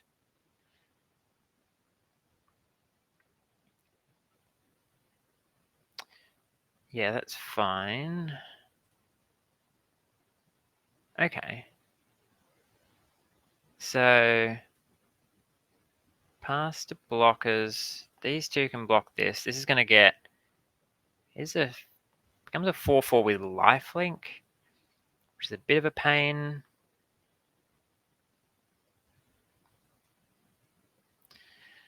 Maybe I'll do a removal spell. I don't think I've got that many removal spells left.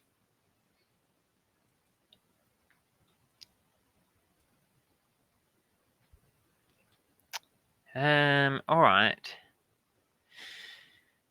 So I think we're just attacking with everything. Well, probably, yeah, getting blue with this.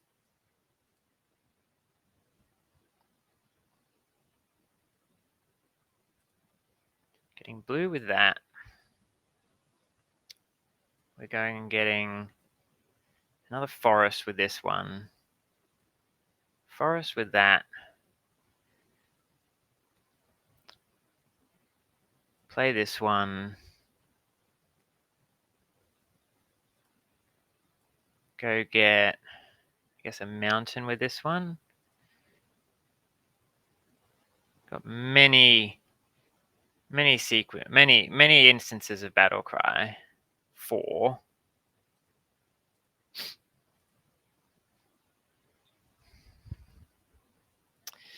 Unfortunately, they do get to just block the Pyrosurfer. Okay.